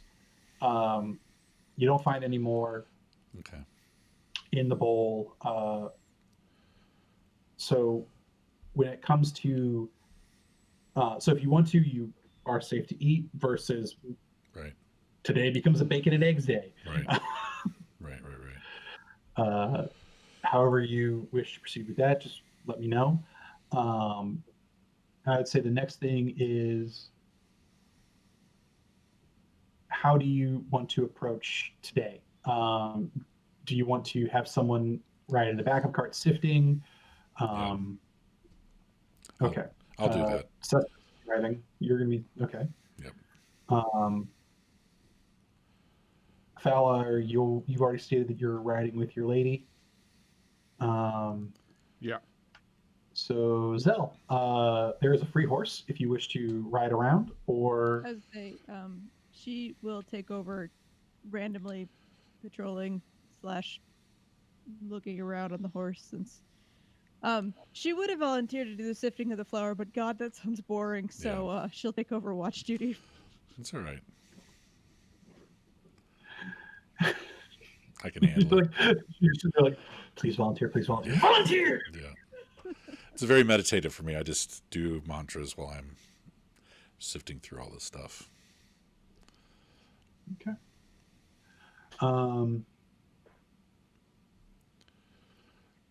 And yeah, this is, in order to do this, it's going to take a while. Yeah, I figured it'd be all day for one bag or whatnot.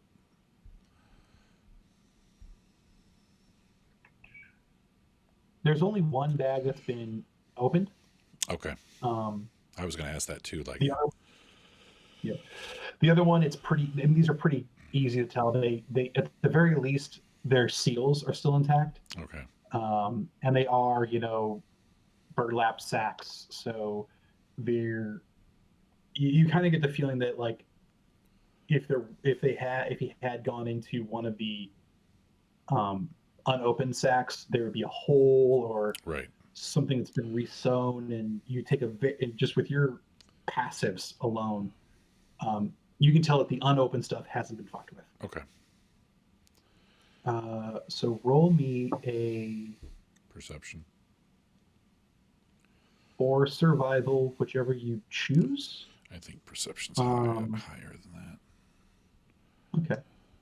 And give me 2, and this will cover your careful sifting from the start till lunch. Okay. And that would take you to get through this one bag. Okay. And if I don't find anything, I will start the process over later.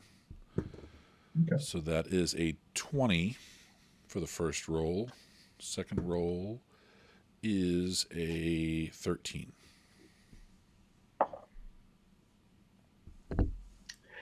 In the first batch, after you go through and you sift and you get about halfway through, you have found 4 of those little beads. Okay. And the second half of the batch, you only found 1. So between what was in the bag and what was in the bowl, 6 in total. Okay. I will go back through it again until I don't find any at all on both times. So I'll spend the whole day doing this. Okay. So all right. That's it for me. The amount of dead this guy is going to be. I'm telling you. It's got to look like an accident if we don't catch him red-handed, it's got to look like an accident or something else killed him, like if there's an attack and he just so happens to get stunned for whatever and let the bad guys take care of him. That's fine too. All right. Since you are taking the whole day and you're double checking this, I will count this as a taking 20. Okay. So it'd be 27. Yeah. Your second time through the bag, just as meticulous as the first time. And it almost, like, you really do find this very meditative of just because one of the things you were taught to focus on was the sifting of sand. Yeah. And this is very reminiscent of that. It's almost therapeutic for you as you go through and do this, but also it's frightening because you're dealing with potential poisons. Right. But yeah, you become confident that the bag is safe. Okay. At the end of the day. Do I find anything else, or is it just the 6? Just the 6. Okay. Right. So, Thalar, I know you're focusing primarily on the on Isma or Imsa. What do you strike up any conversations with anybody? Do you what do you do? Because you had one set of patrol that you were doing. But per her request, she wants you to stay closer than what you had been doing before. So okay. So I guess I don't have my mount, or you have your mount still. Okay. So yeah, I'll stay close, and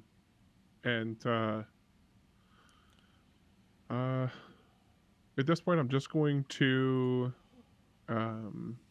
ride vigilant patrols and kind of gauge how the rest of her group is taking me as an oncomer for this protective service. Okay. I will probably say start any- conversation eventually, but I kind of want them to be used to me and understand that I'm not, threatening. Probably in the first time you start your little gallop forward, when you get to about even with position forward, position 4, you hear the driver call to you. It's like, you are paid to stay a little closer, man. And generally staying within a position of the carriage is about where they want you to be. So if you're up by 5 or back by 7, they're cool with that. Yeah, I'm fine with that.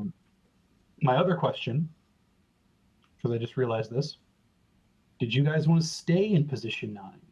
Because when everything rolled out, you do have the option of gaining a different position. I'm fine with it. What was that? Oh, I'm fine with it. I'm fine with staying in it in last position. I am too. So. I mean, we weren't in last position last time, and then someone got separated in a storm, and we lost them. So Right. Okay. yeah, and I'm okay with staying a little separate from the party. Like, again, they can take care of themselves pretty good. Yeah, and even then, these carts aren't hugely far apart. There's Right. maybe 15, 20 feet between the back of the cart and the front of the other one. There's enough space to woe your horse, because everyone's trying to stay as close as possible together. So that being said, like if you hang back to 8, you're still. It'd be a loud conversation, but you could still hold one with Suspicious while he's driving. Gotcha. Okay. All right. So then we'll switch over to Zell. How do you want to go about scouting? This is the first time you've done something like this. Oh, it is. And that means that she's going to be basically wandering with the excuse of looking around at things. No set pattern, really, just making sure the caravan stays in sight, but otherwise, nah. Oh, so you put a little bit of distance between you and the caravan then. Like, again, making sure it's within sight, but otherwise, just ranging about.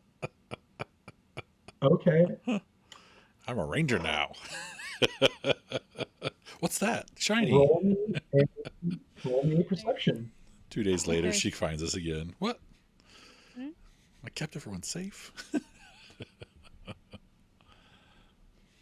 I got a 10. You got a 10. Yeah, perfectly average. Okay.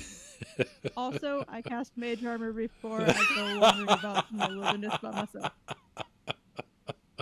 That's Because awesome. she's not To dumb. be- She's just adventurous. Yeah, and I was gonna say we've seen her we've seen her be proactive with the mage armor before, so that's fine. That's cool.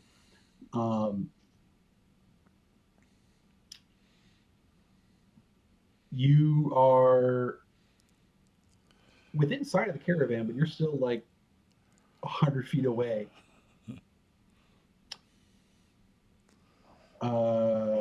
Let's see. He's inside. So he passive. I love Zell. Okay.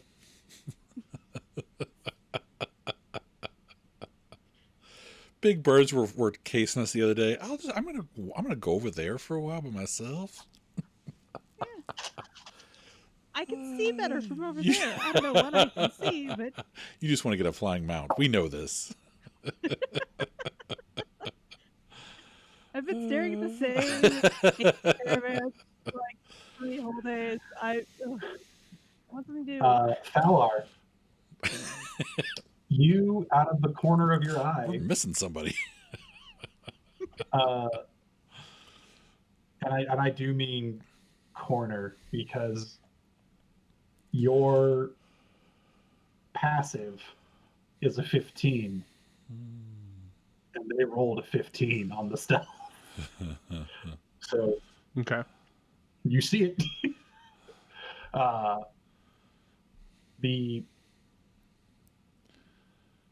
Your three friends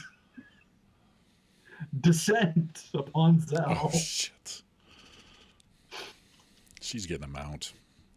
Damn it. Why didn't I think of that? This might I'll look give planned. It's fine. She's I'm thinking about murder, and she's thinking about flying things. she's about 125 feet away from you, just because when you put angles and everything like that together. And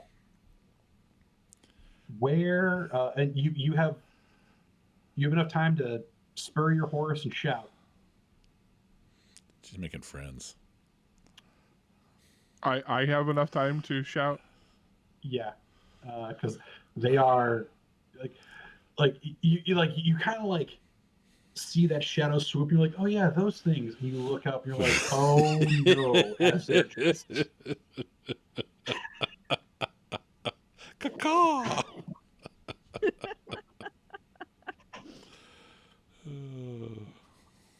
and they're going for her, and she's Looking off at on her own. she's looking at a flower on the ground. That's awesome. Look at that. I'm like picturing like a hairless cat in my yard, like, and a bald eagle just like kind of swooping at it. Yeah. You know, Gets that like You know, for Let's size yeah. reference, yeah, that's probably about right. Only it's 3 bald eagles. poor shit. skinny little naked Zell, you know, naked cat, bald eagle. Yeah, we're in trouble. Okay, so I'm just going to like, in a very, very loud tone, yell, "Defensive positions!" As I kind of, spur my horse in.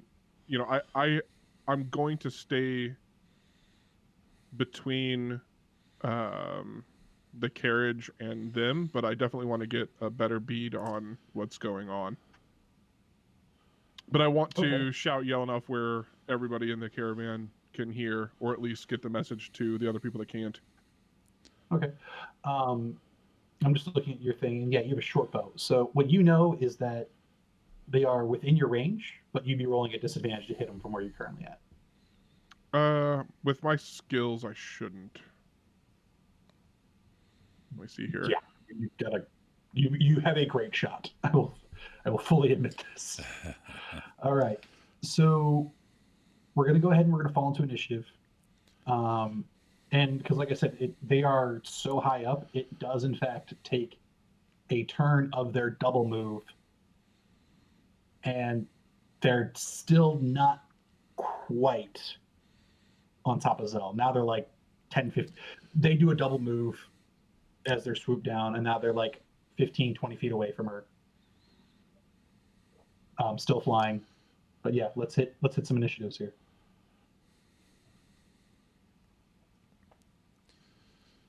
And there is no battle map in the world that is large enough to cover your guys' spread. Okay. Fowler rolled 22.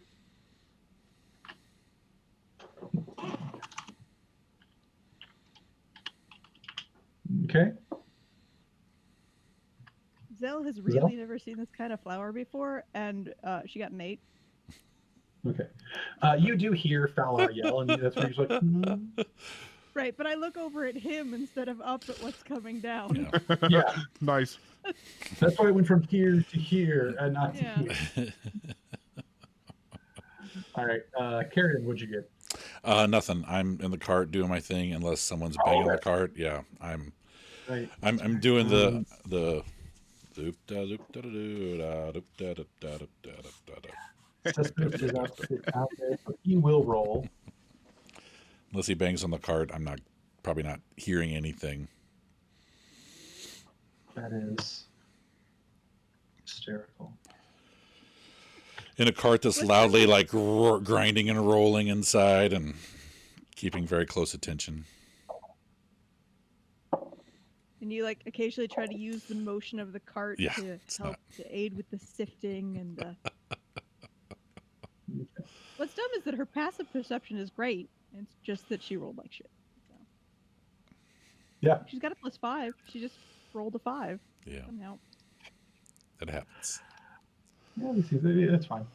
Fowler, you are first. All right. Let's see here. Caravan's not stopping, is it? It's continuing, right?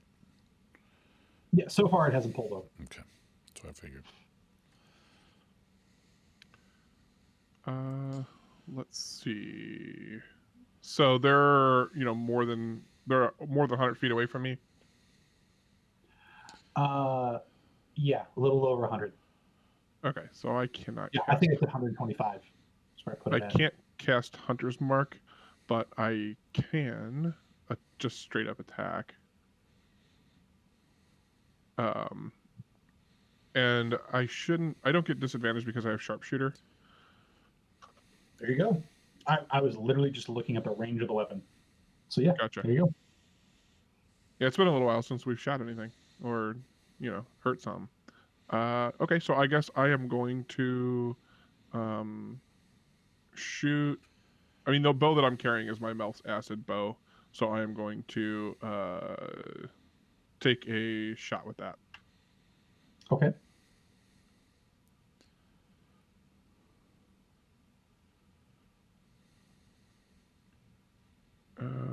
Let's see here. That's not working right.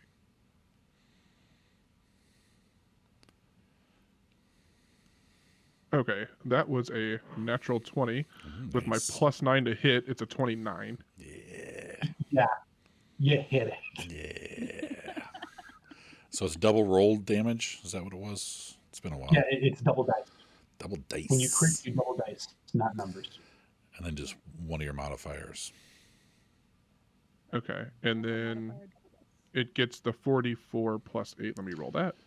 So it's 8d4. 8 plus 8. Yeah. Okay. Sweet. I ain't catching that arrow. That will They be, caught it in the neck. yeah, 29 acid damage. Ugh. Does it decapitate the damn thing?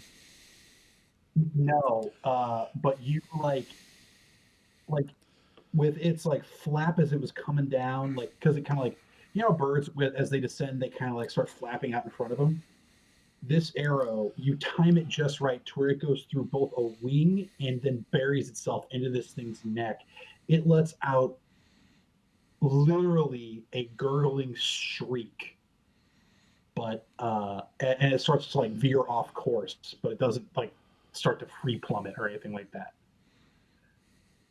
Okay. I actually get a second attack. Sweet. Yeah, you do. Oh, man. Okay, let's try this again. Sorry, guys. I'm kind of experimenting with the That's all right. automatic dice rolls on D&D Beyond. They're pretty cool. I just had to figure them out. That's all right. Go, son, go. Go, son, go. Go, All son, right, go. for my second shot, it is a 13. Okay. Same target? Same target. Yep, you hit. Sweet. Okay. And that will be 19 damage. Okay. And so as it kind of like careens off course from that first arrow, it opens up its whole, breast and throat to you, and you just send that next arrow just like right there, right center of mass. And that's when it does crumple up and careen towards the ground. It hits, it skids, terrifies Zell's horse. Awesome. The flower. That flower is I was looking at screamed. All right. It actually becomes the caravan's turn. And when you scream form up, the Red Wizard's knight, you see him kind of like break away for a second. He pulls out a horn and blows into it. And you hear that just even from the front of the group, you hear that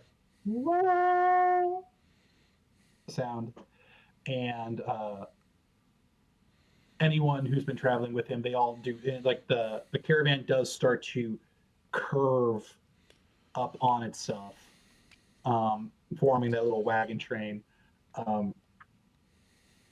Guards, everyone who's a guard tends to moves towards the side that the combat's on, but no one is moving away to help. Because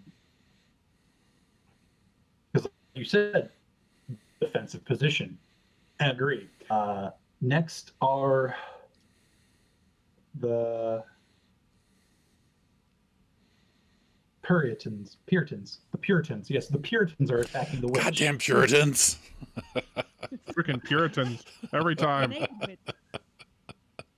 Okay.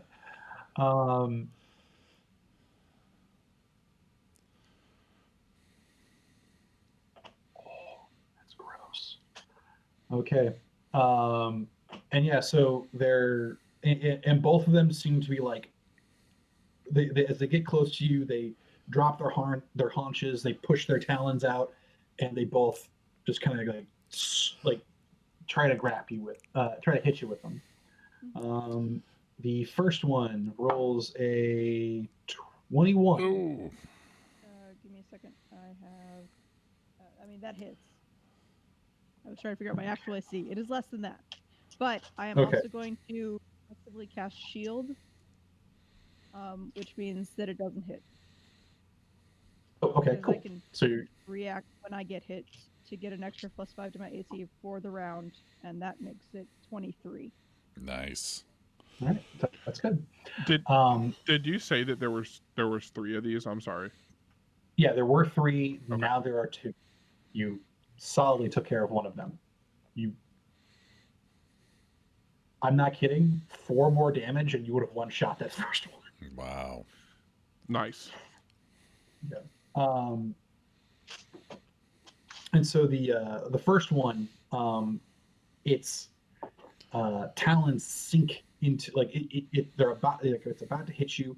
The last moment you set up that invisible barrier of the shield, and you hear its talons scrape across it, and it seems to actually use that to like buck its head down as it tries to smash its antlers into you. And but the shield and everything threw it off, so it begins to make a climb back up into the air. Second one doing the same thing. 21 again. Wow. I rolled the same rolls for both of their attacks. Take it. Both of them. 16. Second one. 5. Nice. I imagine the sound of these claws on a magical shield sounds like you're trying to like rub a balloon, like. that's just in my head. That's what popped up, and it was making me giggle. Oh yeah, and there's just because there's just like multicolored sparks coming out of this because I imagine the chaotic energy being just. Yep. Yeah. Oh wait. Oh, you want me to roll to see if Dun, I dun, cross the dun. line? Hold 'Cause on, it's hold on. not expended, but I can still roll, and if I get, what is it, a 1 or a 20? Yeah, if you roll a 1, it's the difference between potentially rolling on the table and haha, now you roll on the table. Right. Yeah, so just roll a d20. Okay. It's an 8. It's fine. Okay, yeah, no, okay, no wild magic surge. No, not yet. And with that, it is now Zel's turn. Oh, yay. Now the that I birds see are- what's happening. They are 35 feet away from you Okay. in the air. Right. That's fine. I'm going to, and there are 2 of them. Yes. And they're more or less flanking you, kind of Right. circling. Where I'll put them within 50 feet of each other. It doesn't matter. As long as they are within 90 feet of me, we're fine. Oh, yeah. I'm going to cast Chromatic Orb as a twinned 3rd level spell and hit both of them. Dang. Okay.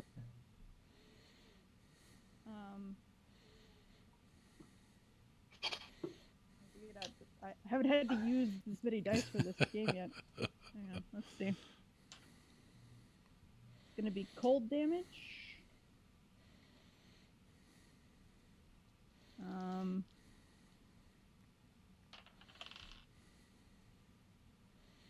I would have missed one of them. I'm going to Tides of Chaos that roll.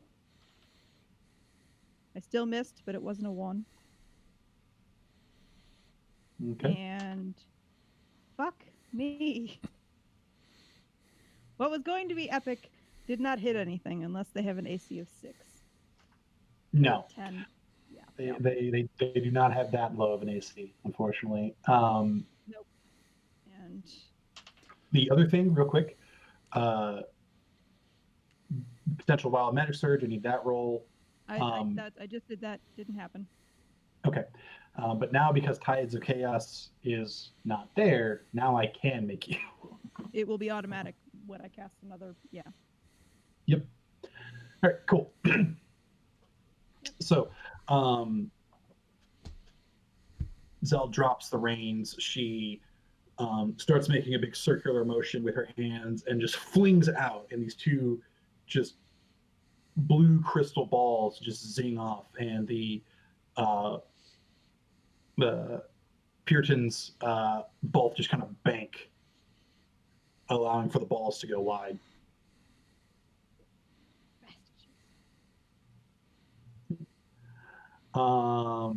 Cespedes' turn. He is going to point the cart towards Zell, and he's going to bang on the back before kicking off towards you. So you're inside, you're sifting through, you're about to start your second round of this, and you just hear from the little front door, just boom, boom, boom, boom. Okay.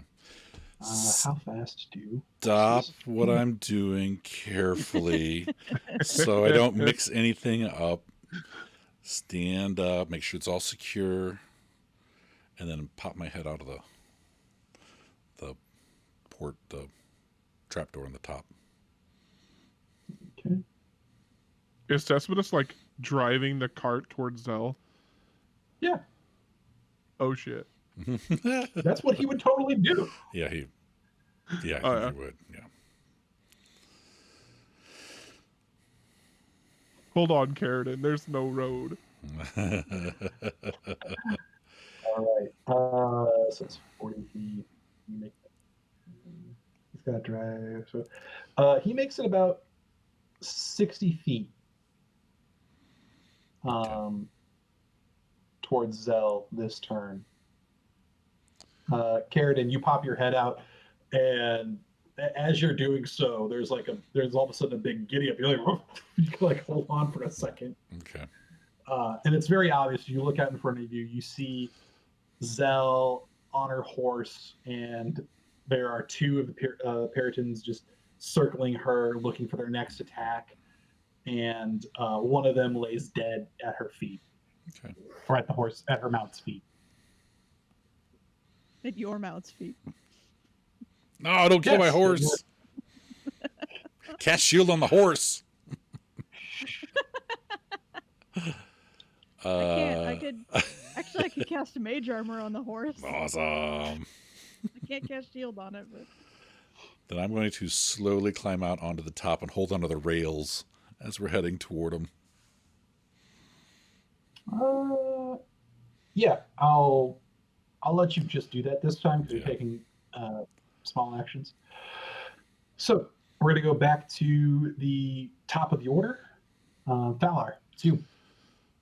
All right, so I am going to again try to make a couple shots here. So I'll take the closest one to me as they're, swooping in and out.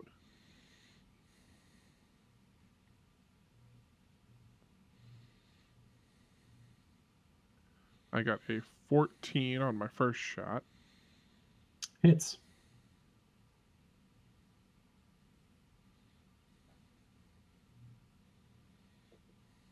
And that's 18 damage. Again, you try to do a repeat, but you're only able to pierce the wing. But again, it cries out when you hit, and it has to alter its course. Gotcha. All right, we'll take another shot. And 18. Yep, that hits.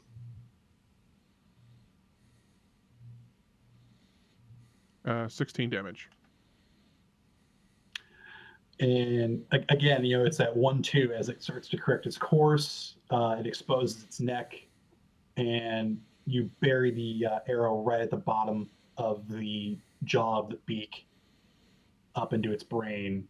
Nice. And it again, just lulls over before falling like a sack into the ground. I'm starting to be proud of myself. Do good.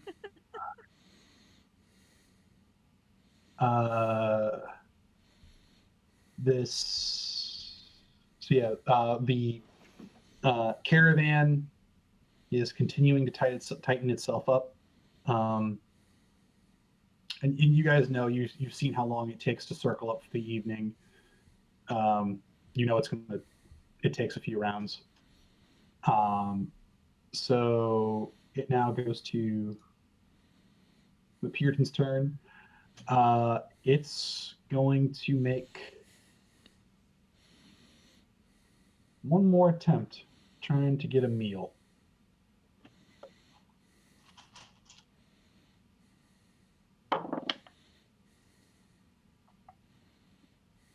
No.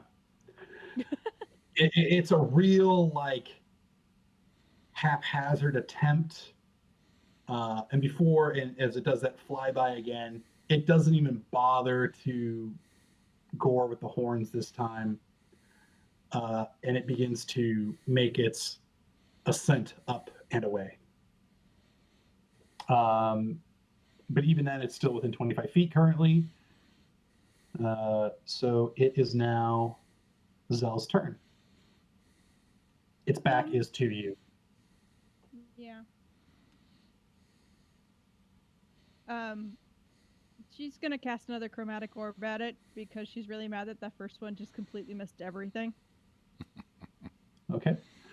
Roll me a d20. Nope, it just happened. Oh, isn't it a percentile for wild magic? Oh, it is a percentile, yes. Down. Yes, it is a percentile. I don't know why I thought it was a d20 table still. Nope. I got a 7. Ooh. Charm animal.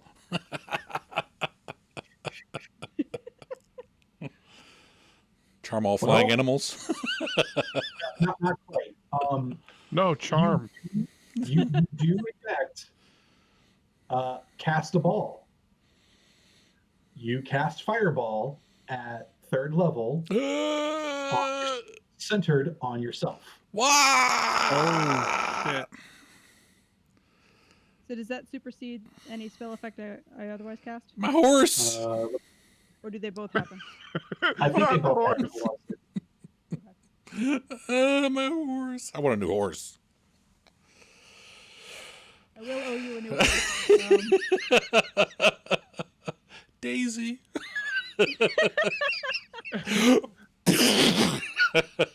Zell's in the middle like, what? Oh, I had shit on that horse too.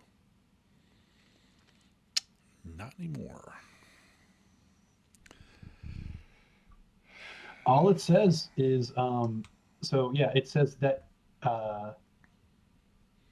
you create, so in addition to, starting with the first level, you unleash a surge Once per turn, the DM can roll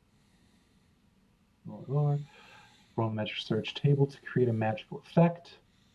I Yeah, think it's a it doesn't secondary say anything effect. about negating your old spell. So your spell happens, and this. Well, let's go with my spell first, and then we'll Yes. see how bad off I am. Or bad off the horses. That horse is Yeah. dead. Probably. Okay. Motherfucker, I still didn't hit it. I rolled a goddamn 4 again. I got a 10. Okay. May your damage dice be as low. Well, that was to hit the bird. I don't have to roll to hit me with the fireball. I mean, the That damage. just Or the horse. happens. I mean, the damage dice. I'm hoping Now- it's low. Now, Yeah. does the fireball actually hit Zell, or does it center Zell and then just go outward? It is centered on her, and when you cast fireball, wherever the center is, that's basically where the explosion starts. Yeah, Yeah. that's. I Right, just wanted to right. be sure. So we loved you, Zell. We'll see. But the only good news is that this is like the worst thing that can happen in the A middle horse of makes it. of a party. Oh, come on, We're not horse. in the middle of a party. Yeah. I'm sorry. What did you say, Drew? Sorry. The horse. Yes, you're right. This is the best time for something like this to happen where you're not in the middle of everything. Yeah. But also the horse makes it. Makes the You did save. the I'm save? positive you don't have an 18 spell CC save. No. Dex on it's a 3rd level spell. Yeah. Well, your DC save I think is the same no matter what. I think it is. Yeah, I think it's 14. So Yeah, save DC 14. Yeah. Yeah. Yep. The horse is good. the horse is fine. Well, Zell is Let's wait till the It's damage half is. damage. I would say let's wait till the damage is rolled before we count our Well, horses I in the natural 20'd stable. my own fireball reflex save. Nice. Couldn't hit anything, but what is the damage on a 3rd level fireball? Because I don't have that spell in my character sheet. I think it's 5. D6. Let's see. So it's already a 3rd level spell. It is 8d6. Oh God! Roll ones, please. Roll ones. So with the save, it's just half damage. Yeah. Half damage, yeah. Correct. And it's a 20-foot radius, which means the Puritan that was 25 feet away is fine. Is the carton made it to within 25 feet of her? Probably not. No. Yes. Whew. Is that 8d6? Yeah, 8d6. Come on, baby. Roll ones. Roll No, we ones. Roll ones. I didn't roll one. Daisy. Here, I have to math now.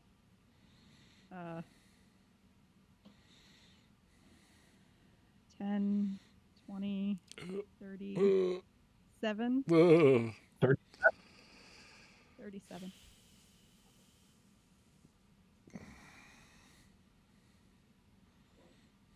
So half would be 24. No, that No. would be 15 Oh. plus 3 is 18. Yeah. 19 rounding up. 19. Okay, cool. So you and the horse each take 19 damage. Mm. And the horse immediately falls over Oh. and is, it had this lovely brown color to it now, and it is now a black horse. Oh. Damn. How much hit points did he have or she have? 13. Ugh. Fuck. That is dead. DED. I mean, to be fair, per rules, it technically gets to make death saving throws. Oh, that's true. And Cespedes can heal things. Yeah. It may not be the end of the world. Yeah. I guess so. I'm fine. I survived my own failure to hit things. And I have Tides of Chaos back. Yeah, you've had back. Not all bad. And yeah, Cespedes is able to finish closing the distance on this turn. So, the horse loses its first death saving throw, but then Cespedes is literally there. Okay. And puts, I don't know, 3 lay on hand points into it. So now your horse is at 3 HP. It is now permanently short, curly, black haired. It has no mane. Its tail's gone. But it is a functioning horse, and will be easy to find moving forward. Yeah. And the other thing is that if you had equipment on the horse, I doubt you would keep that stuff on it like overnight while it's trailing behind. Yeah. And I wouldn't have put your gear on the horse before riding it out. Yeah. Basically, just saddle and bridle, and that's the only equipment that would have been a risk there. Okay. Yeah, and I would say the saddle and bridle are gone after being the center point of a fireball. Yeah. So Zell's not a bareback kind of girl? She is now. I mean, it was Sheridan's horse. It seemed respectful to ride it the way Sheridan would normally ride the horse, right? Yeah. That makes sense. Yeah. But yeah, so you actually, horses need to be trained for bareback as much as they need to be trained for saddles. Like it's. Yeah, I had a saddle on him, so he's gone.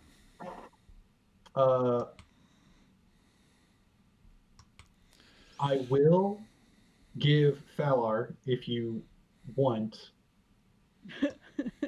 a shot at the bird before it's out of range. Nah, I think I'm good. Yeah, it's fleeing. Yeah, as soon as I realize it's fleeing, I wouldn't just kill it to kill it. Yeah. Sheridan, if you have a ranged attack No. that is less than 50 feet, when you pull up, you... Okay. I'm shocked at my poor horse. That's all. I'm slack-jawed. This has been the most eventful day for you guys. Yeah. You were almost poisoned in the morning. Actually, this has really just been a really eventful day for Zell. Yeah. And She Zell was almost feels poisoned. awful, by the way. She She's blew never up a really horse. hurt anybody with her magic before, and like on accident. Oh, Not like this. Not like that, but you hit us before. Right. I think everyone's got a little. Killed anything. I think like the worst thing that's happened to that's happened to Zell was like your hair turned green for a while. Yeah. I think that was. I think I may have We like have a new absorbed bar. life from somebody, but it was like a couple of hit points. Like that's it. Like not. Yeah. So it's like, oh, yeah, I got a 7. Oh wow, that's towards the top. I wonder what that is because all the meaty stuff is like in the 70s and 80s. Fireball centered on self. Oh no. Yeah, that's one. That's the one thing a wild like that people complain about wild sorcerers in low level parties because that is the one roll that will kill an entire party when you're under 3rd level. Yep. There's some other ones that are also pretty bad. Like one of them is like you just send someone to a random plane, That's pretty rough. and that someone could be yourself. Yeah. Man. Yeah, I asked I Cespedes. put a picture of my dice roll to the text because I thought it was awful. It was really bad. Yeah, I About asked. as bad as it could be. I asked Cespedes if he could finish healing the horse up at the end of the day if he's got any ability left. He's like, yeah, okay. I don't think I can regrow the hair though. That's fine. It'll have to be brushed. He has to be brushed anyway, so that'll all come off. He's need power wash. Yeah.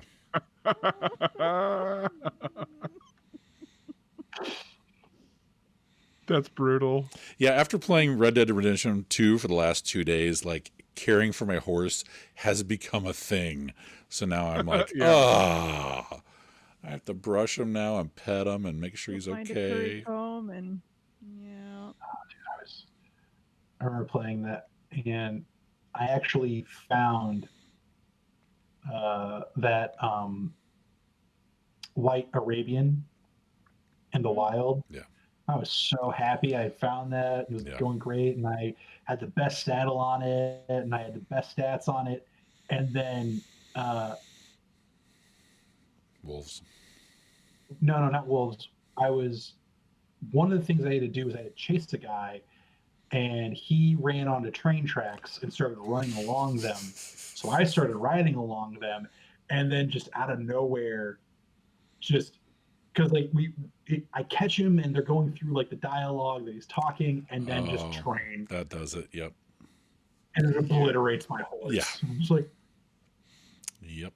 no. Yep. Poor Daisy.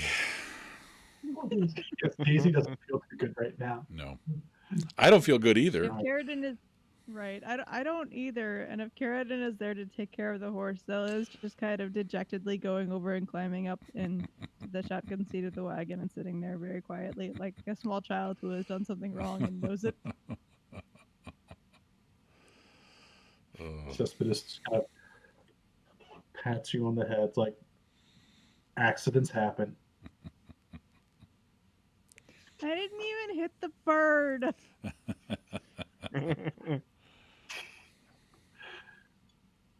All right. You guys get back into. By the time you guys get back, the wagon train has circled up.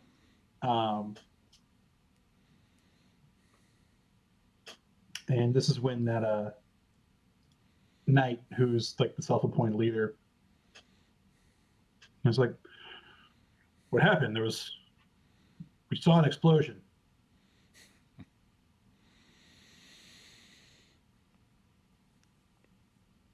Are those things good eating? Can we eat it and bring it back and prep it? I was going to have that question before I got all sad. I mean, Cespedes is gonna eat it. Yeah. Whether Yeah. We already know the answer to that. This is- is I yes. gonna think it's weird that you're asking questions when Cespedes has already tied it. Yeah. Toss it on top. Yeah. Both of them, because there's two dead Yeah. ones. Yeah. Yeah. Knowledge. Don't have a knowledge. Nature? yeah, I could probably roll survival. Survival or nature.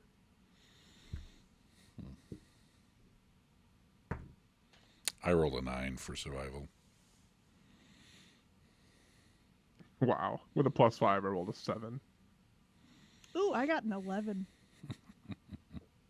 Okay. As far as you know, it's a big bird, and birds are good eating. Ask anyone else in the caravan. Do we know if these things are edible? The knight rides up. "What happened? We saw an explosion. Hey, do you know if this is edible?" Which I think is the exact appropriate response that you guys would Yeah, have to this guy. Yeah. Just missing his authority.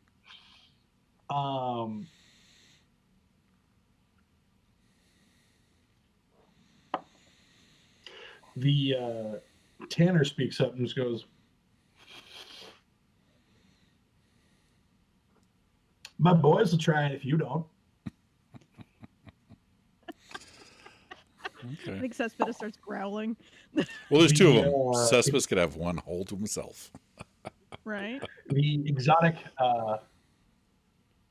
pet merchant chimes in and just goes, I think it should be fine. They don't have like poisonous glands or anything like that. They're just really big birds. They're probably not on most people's menus, but Sure. probably fine. Let's address this thing. I say Zell looks a little happier now that she's brought home dinner. Accidentally. and entirely by not her own shots. But dinner. Yep. Miss Lewell actually asks for the feathers. Okay. Sounds We should good. take one of the racks of horns and like mount them on the front of the wagon so that we have like trophies. Yes. Hell yeah. It'll look cool. Yes. And these are Fowlar's kills, so however you I guys want to do that. suggest Fowlar.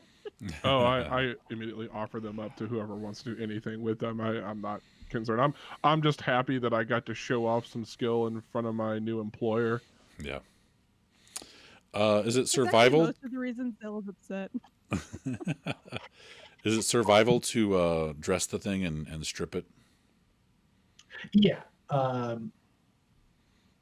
Skinning, dressing. I consider all those survival skills. I have a +4. Does anyone else have a higher? I have I a have a +5 in survival. I would let Also- Fowlar do it if he wants to, or if he's got to get back to work, she can do it. Yeah. Also, I would say that if you assist, then someone can roll with advantage. Okay. You also don't have to do it here and now. Yeah. You still have a half day of journey left. Yeah. So Throw it on top. Mhm. Okay. Yeah, with these two up on top, roped down into place, and they are heavy. These are probably Yep, they can carry. They're heavy. yeah, they weigh probably between 250 and 300 pounds each.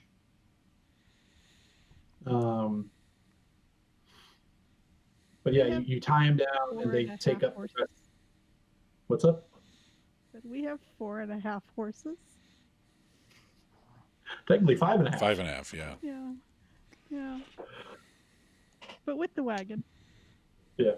Yes, you have 4.5 horses, by the way.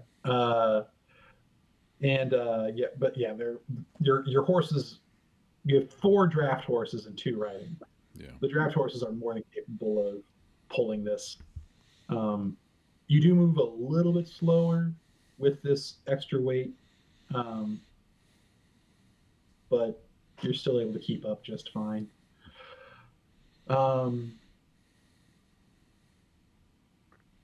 Yeah, so Carradine, you go back to sifting. Everyone kind of goes back to their other places. Guards are now keeping an active watch. Anyone else who was on a horse is now getting real close in case It that came out other of one does. nowhere. So, how many pounds of bird meat do you think we have to add to our supplies? This can't keep Whatever- well, so I don't, Yeah, what I would say, whatever the bone to meat ratio of a turkey, that's what you got. I can probably look it up and give you a number later Okay. if you want a real exact one. I'd imagine that probably 100 pounds of meat. Yeah, that'd be Because my the bo- guess. Bones are hollow. The feathers are very large, so that would add some of the weight to it.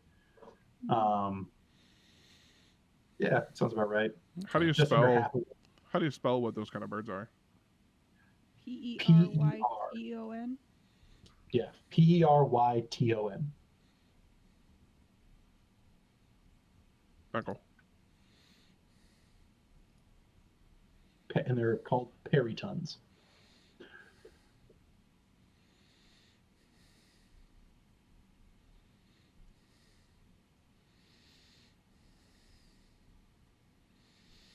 Hella feast tonight.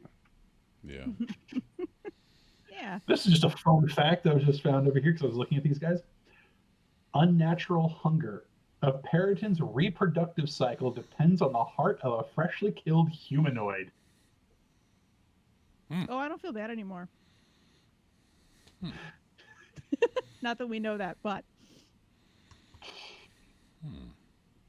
good job, Fowler. Yeah. Yum yum.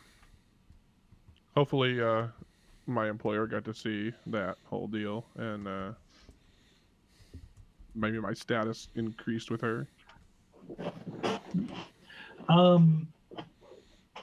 Yeah, we'll find out.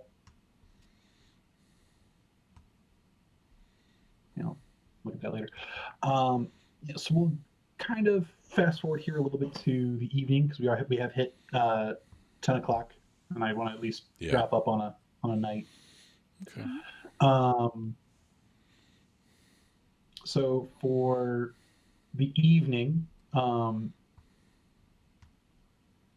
you guys have pulled over. If you want to, you can dress the birds. You can cook dinner. Are you going to make a big meal for everyone again, or is this time just going to be you guys? It's probably gonna be like a barbecue with this chicken. Yeah. So we got all this meat. We might as I well was gonna say feed everybody. this is gonna be like a celebration Yeah. of a one victory and spoils that within. And nobody had to pay for this meat. Yeah. Nope. Yeah, the Ewoks celebrate your kill. Yeah. Hey, they can still tip us for our services for bringing them down and the cooking. I'm just saying. Yeah, at a certain point, Zella has now spun the story as she lured them down on purpose so that they could be killed. This had nothing to do with her wandering off and being careless and non-observant. Roll a deception.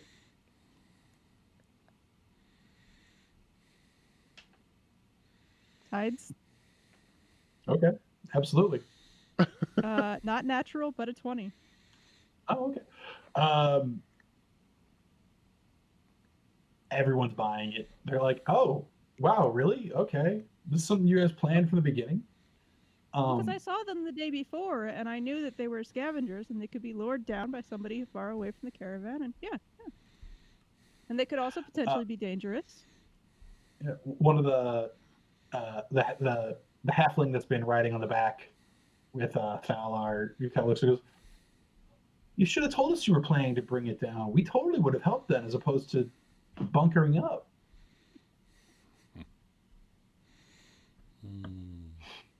I wasn't in charge of giving the signal. It was the bait. Well, no, he says this to Falar. Right.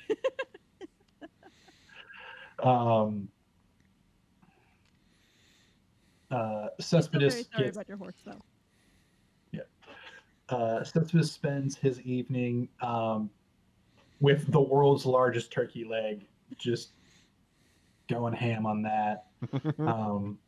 As he just casually pets Daisy, and with each pass of his hand is just a healing point until it gets up to full. Nice. The smell of burnt horse flesh is gone, as well as the scars, but this horse is now a charcoal black. That's fine. That's just permanent. That's totally fine. For a shadow monk, perfect. Wasn't even thinking that. I was. See, I was like, think I we're can gonna work put with him in this. perspective. Yeah, I'm not mad. He's alive. Lost a saddle though. Yeah, that I was owe you for that was yeah, that was also on purpose. Zell created a ninja steed. Yeah. Have to get a black saddle now. Yeah, Yeah. it's all good. And then Cespedes does, once the horse is healed, he takes an active guard post, by the carriage, or not by the carriage, by the door of the the door. So it's like you've got the front end, which you guys had said you were going to set up. So it's Yeah. like that's where you're serving the food out of. He's actively guarding the other end. Yeah, and I'm keeping an eye on Marco. Yeah. Always being aware of where he is at. Not like watching him constantly, but just keeping a mental look every once in a while and just locate him. Roll me a perception check. Okay.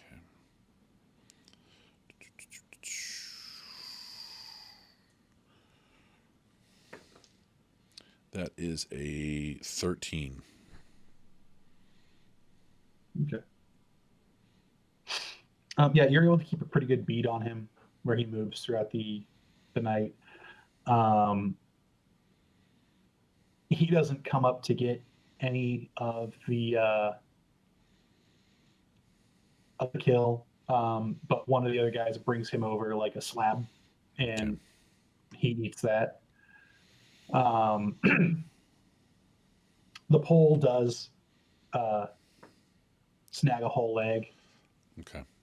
I rolled a but unlike I rolled a 19 to make a good barbecue sauce for all this. Oh yeah, and barbecue sauce is pretty simple. You're able to do that. Yep. It's got a good sweet but spicy kick. Yep. Some cumin, some saffron, some honey. Yep. With salt and pepper. Yep. You know. I'll take us down to 7 small sacks instead of 8. Small To dress both of these, you probably need about that much. That's fine. I can do more if the DM thinks it takes that much.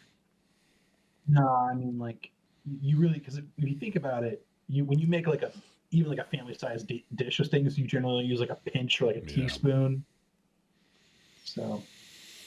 And I guess if there's leftover, we could smoke it over the night and be able to keep it a little bit longer. Honestly, feeding everyone, there's not going to be a whole lot of this left. Okay. Because this becomes everyone's meal. Okay. There's a lot of people now. Large, yeah. What are we up to total? 5.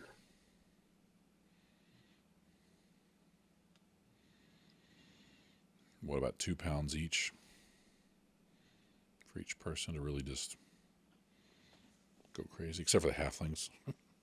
1 pound. You got to remember, halflings have very large stomachs. They eat a lot. Honestly, of the small races, gnomes are really the only ones that eat light. Okay. Yeah, you guys have like 35 people in this caravan now. So it's about 60 pounds, So, yeah, 70 pounds of food they can eat. Yeah. So you definitely consume all of one. Yeah, you consume one and you've got the meat of the other one left. Okay. But you're able to take out the bones now, separate those out. So if you want to make like a bone broth later, you can do that. You really then start to really break it down. Okay.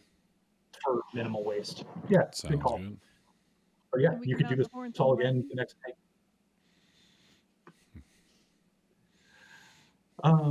So I'll put that we have 30 pounds left. No, you'd have just go with you have 100 pounds. Okay. Because you had 2 birds and you ate 1 effectively. Okay. Oh, okay. That's right.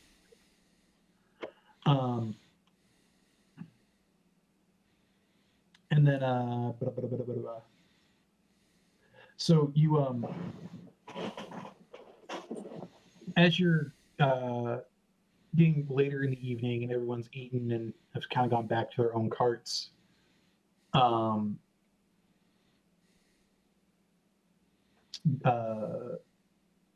Glimmersleeve pops up and she addresses Zell with, that was a very interesting plan you had there. I don't know too many people who would have willingly put themselves out there as bait. Oh, that isn't the problem. If it's interesting, it sounds like fun. I was pretty sure I could protect myself. And clearly you did. Or should I say, at the very least, your friend had your back. Oh, he definitely did. Yeah, he helped bring them down, most certainly. Well, and she's right now. It's just kind of like just the two of you, and she's, Will any of your other friends be joining us, or will just you and I be having a little girls' chat? I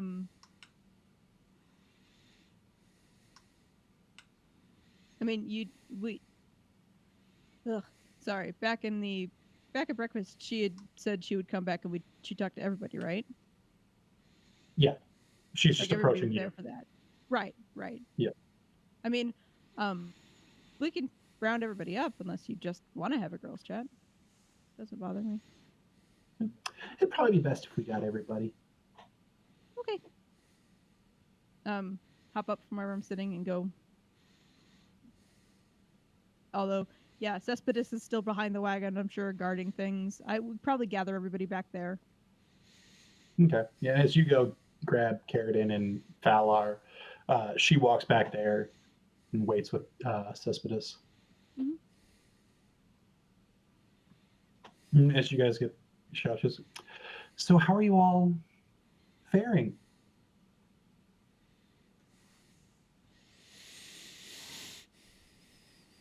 So far, fine.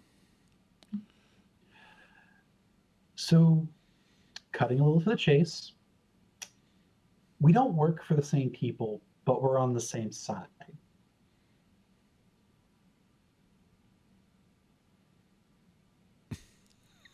I don't mean Sorry, to laugh. all we heard was same. That was We work for the true. same side, and your video froze. Like That was Yeah. perfect.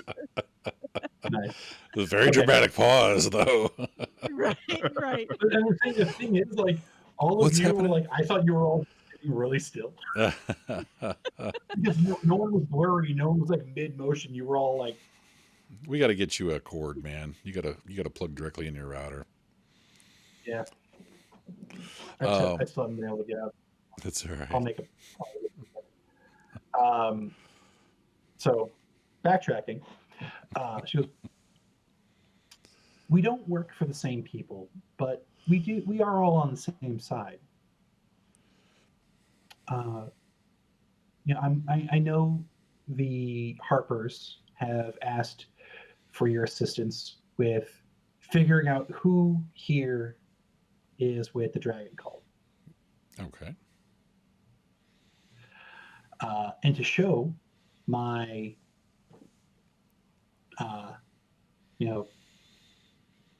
honesty here, when you get a chance, I strongly recommend you inspect the valuable goods that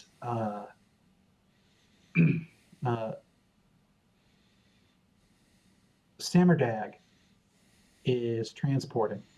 He's the driver merchant of that all-man human group. The guy who just joined up with us? Mm-hmm. He's joining up with other cultists that are in here. Oh, I see. So position 8. And what was his name? Samardag, the Hopper. Here, I'll just paste it on in there. Okay.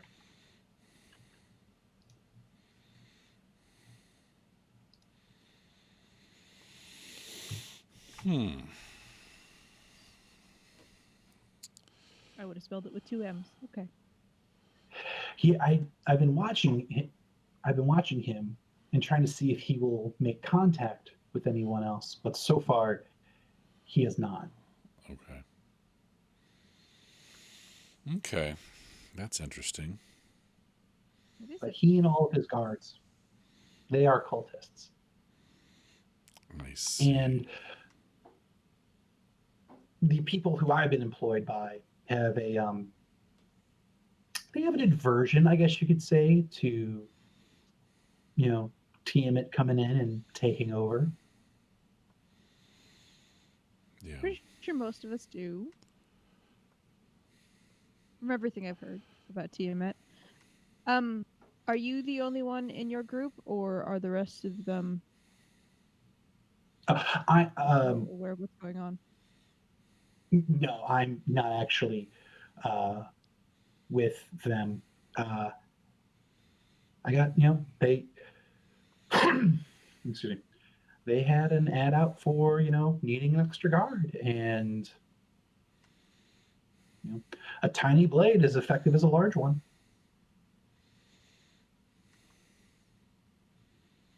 Okay. So what I'm hoping for here is we can share our information to hopefully find all of the cultists. Because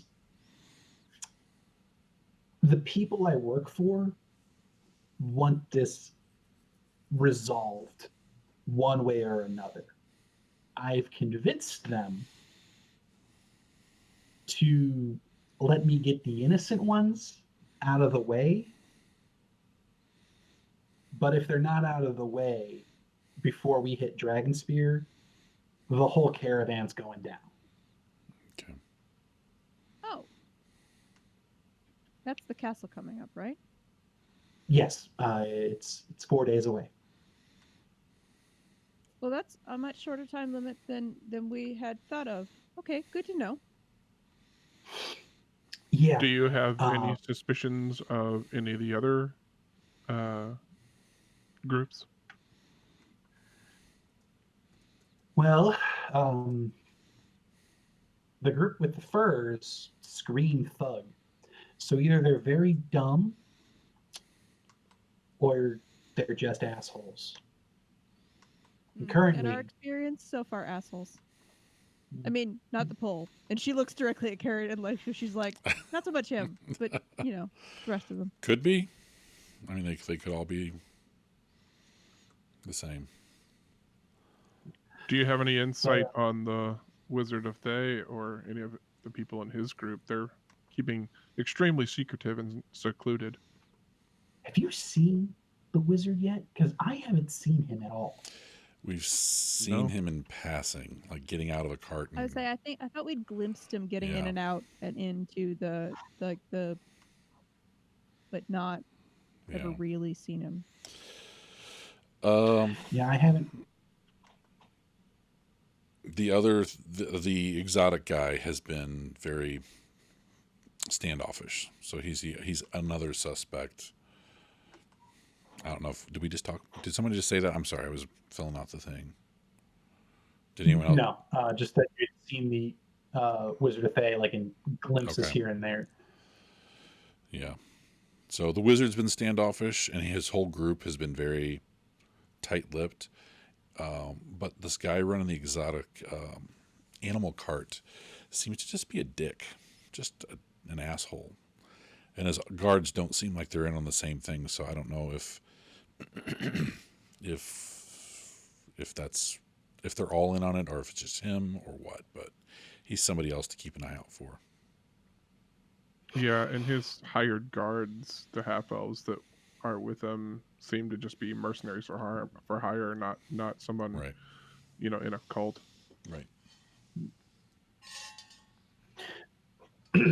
Well, she kind of like head nods over towards the box wagon and just goes, well, I mean, if you look over at them, they all just look like mercenaries for hire.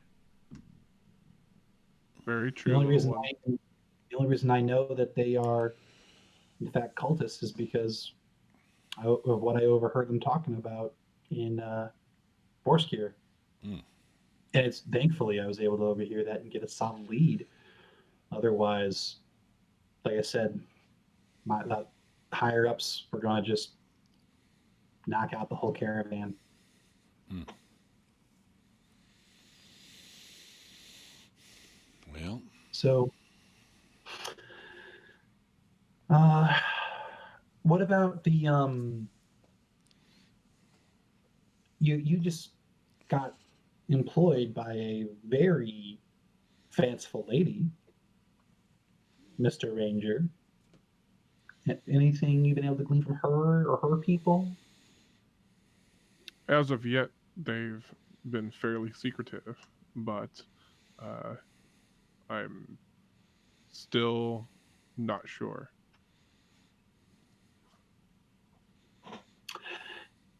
And I guess lastly, that just leaves Well, I can thoroughly assure you that the wagon that I'm riding on, they're not cultists. I've thoroughly investigated everything they're carrying. You're free to look at it too. It's not mine.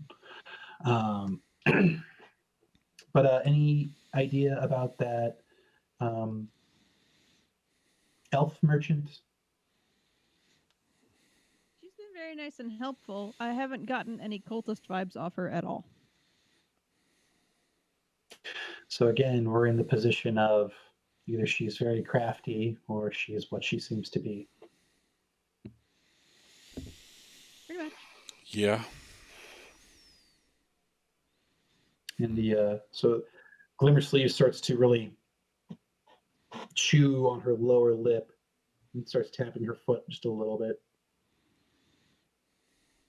Okay, well,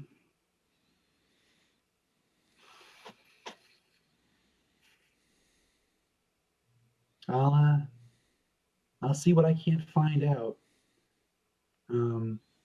Before you, and what I would say is, if you can, try to bring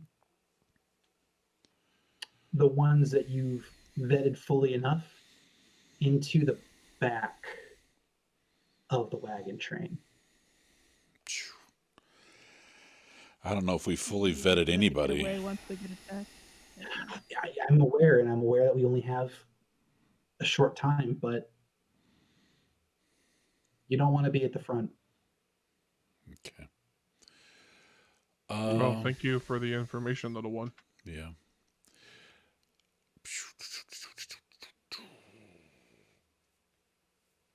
Yeah, I don't know. This is going to be kind of hard to do. Yeah, because we're very highly visible, unless there's some way, during an attack that she could get into some of the other carts and check if it's a big enough distraction or problem or whatever's going on. I don't know. Well, we also need to be looking for any interaction between the people she just marked as cultists and anybody they might talk to. Yeah. Because that might give us an in. Yeah, I agree. I think your idea of an attack is not a bad one. Do I need to be bait again? Because I can do that. Oh, not you. No. I just need to send a message. Okay. Yeah. Still, though, anyone you could vet out, and I will talk to you tomorrow night about a potential way of causing a distraction. Yeah. Boy, if we do this, then maybe some of us, we need to all sort of pick a cart to try and either get into or something, so it's a one shot. Everybody looks at one time, Yeah, Paul I mean, pauses for a second. While Mary looks at her spells.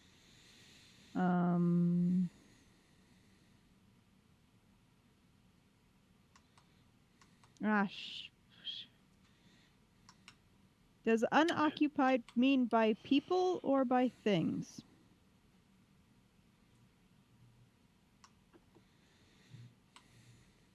It honestly depends on the spell and what the wording is. Both Blink and Misty Step. Well, Misty Step wouldn't work because I have to be able to see it.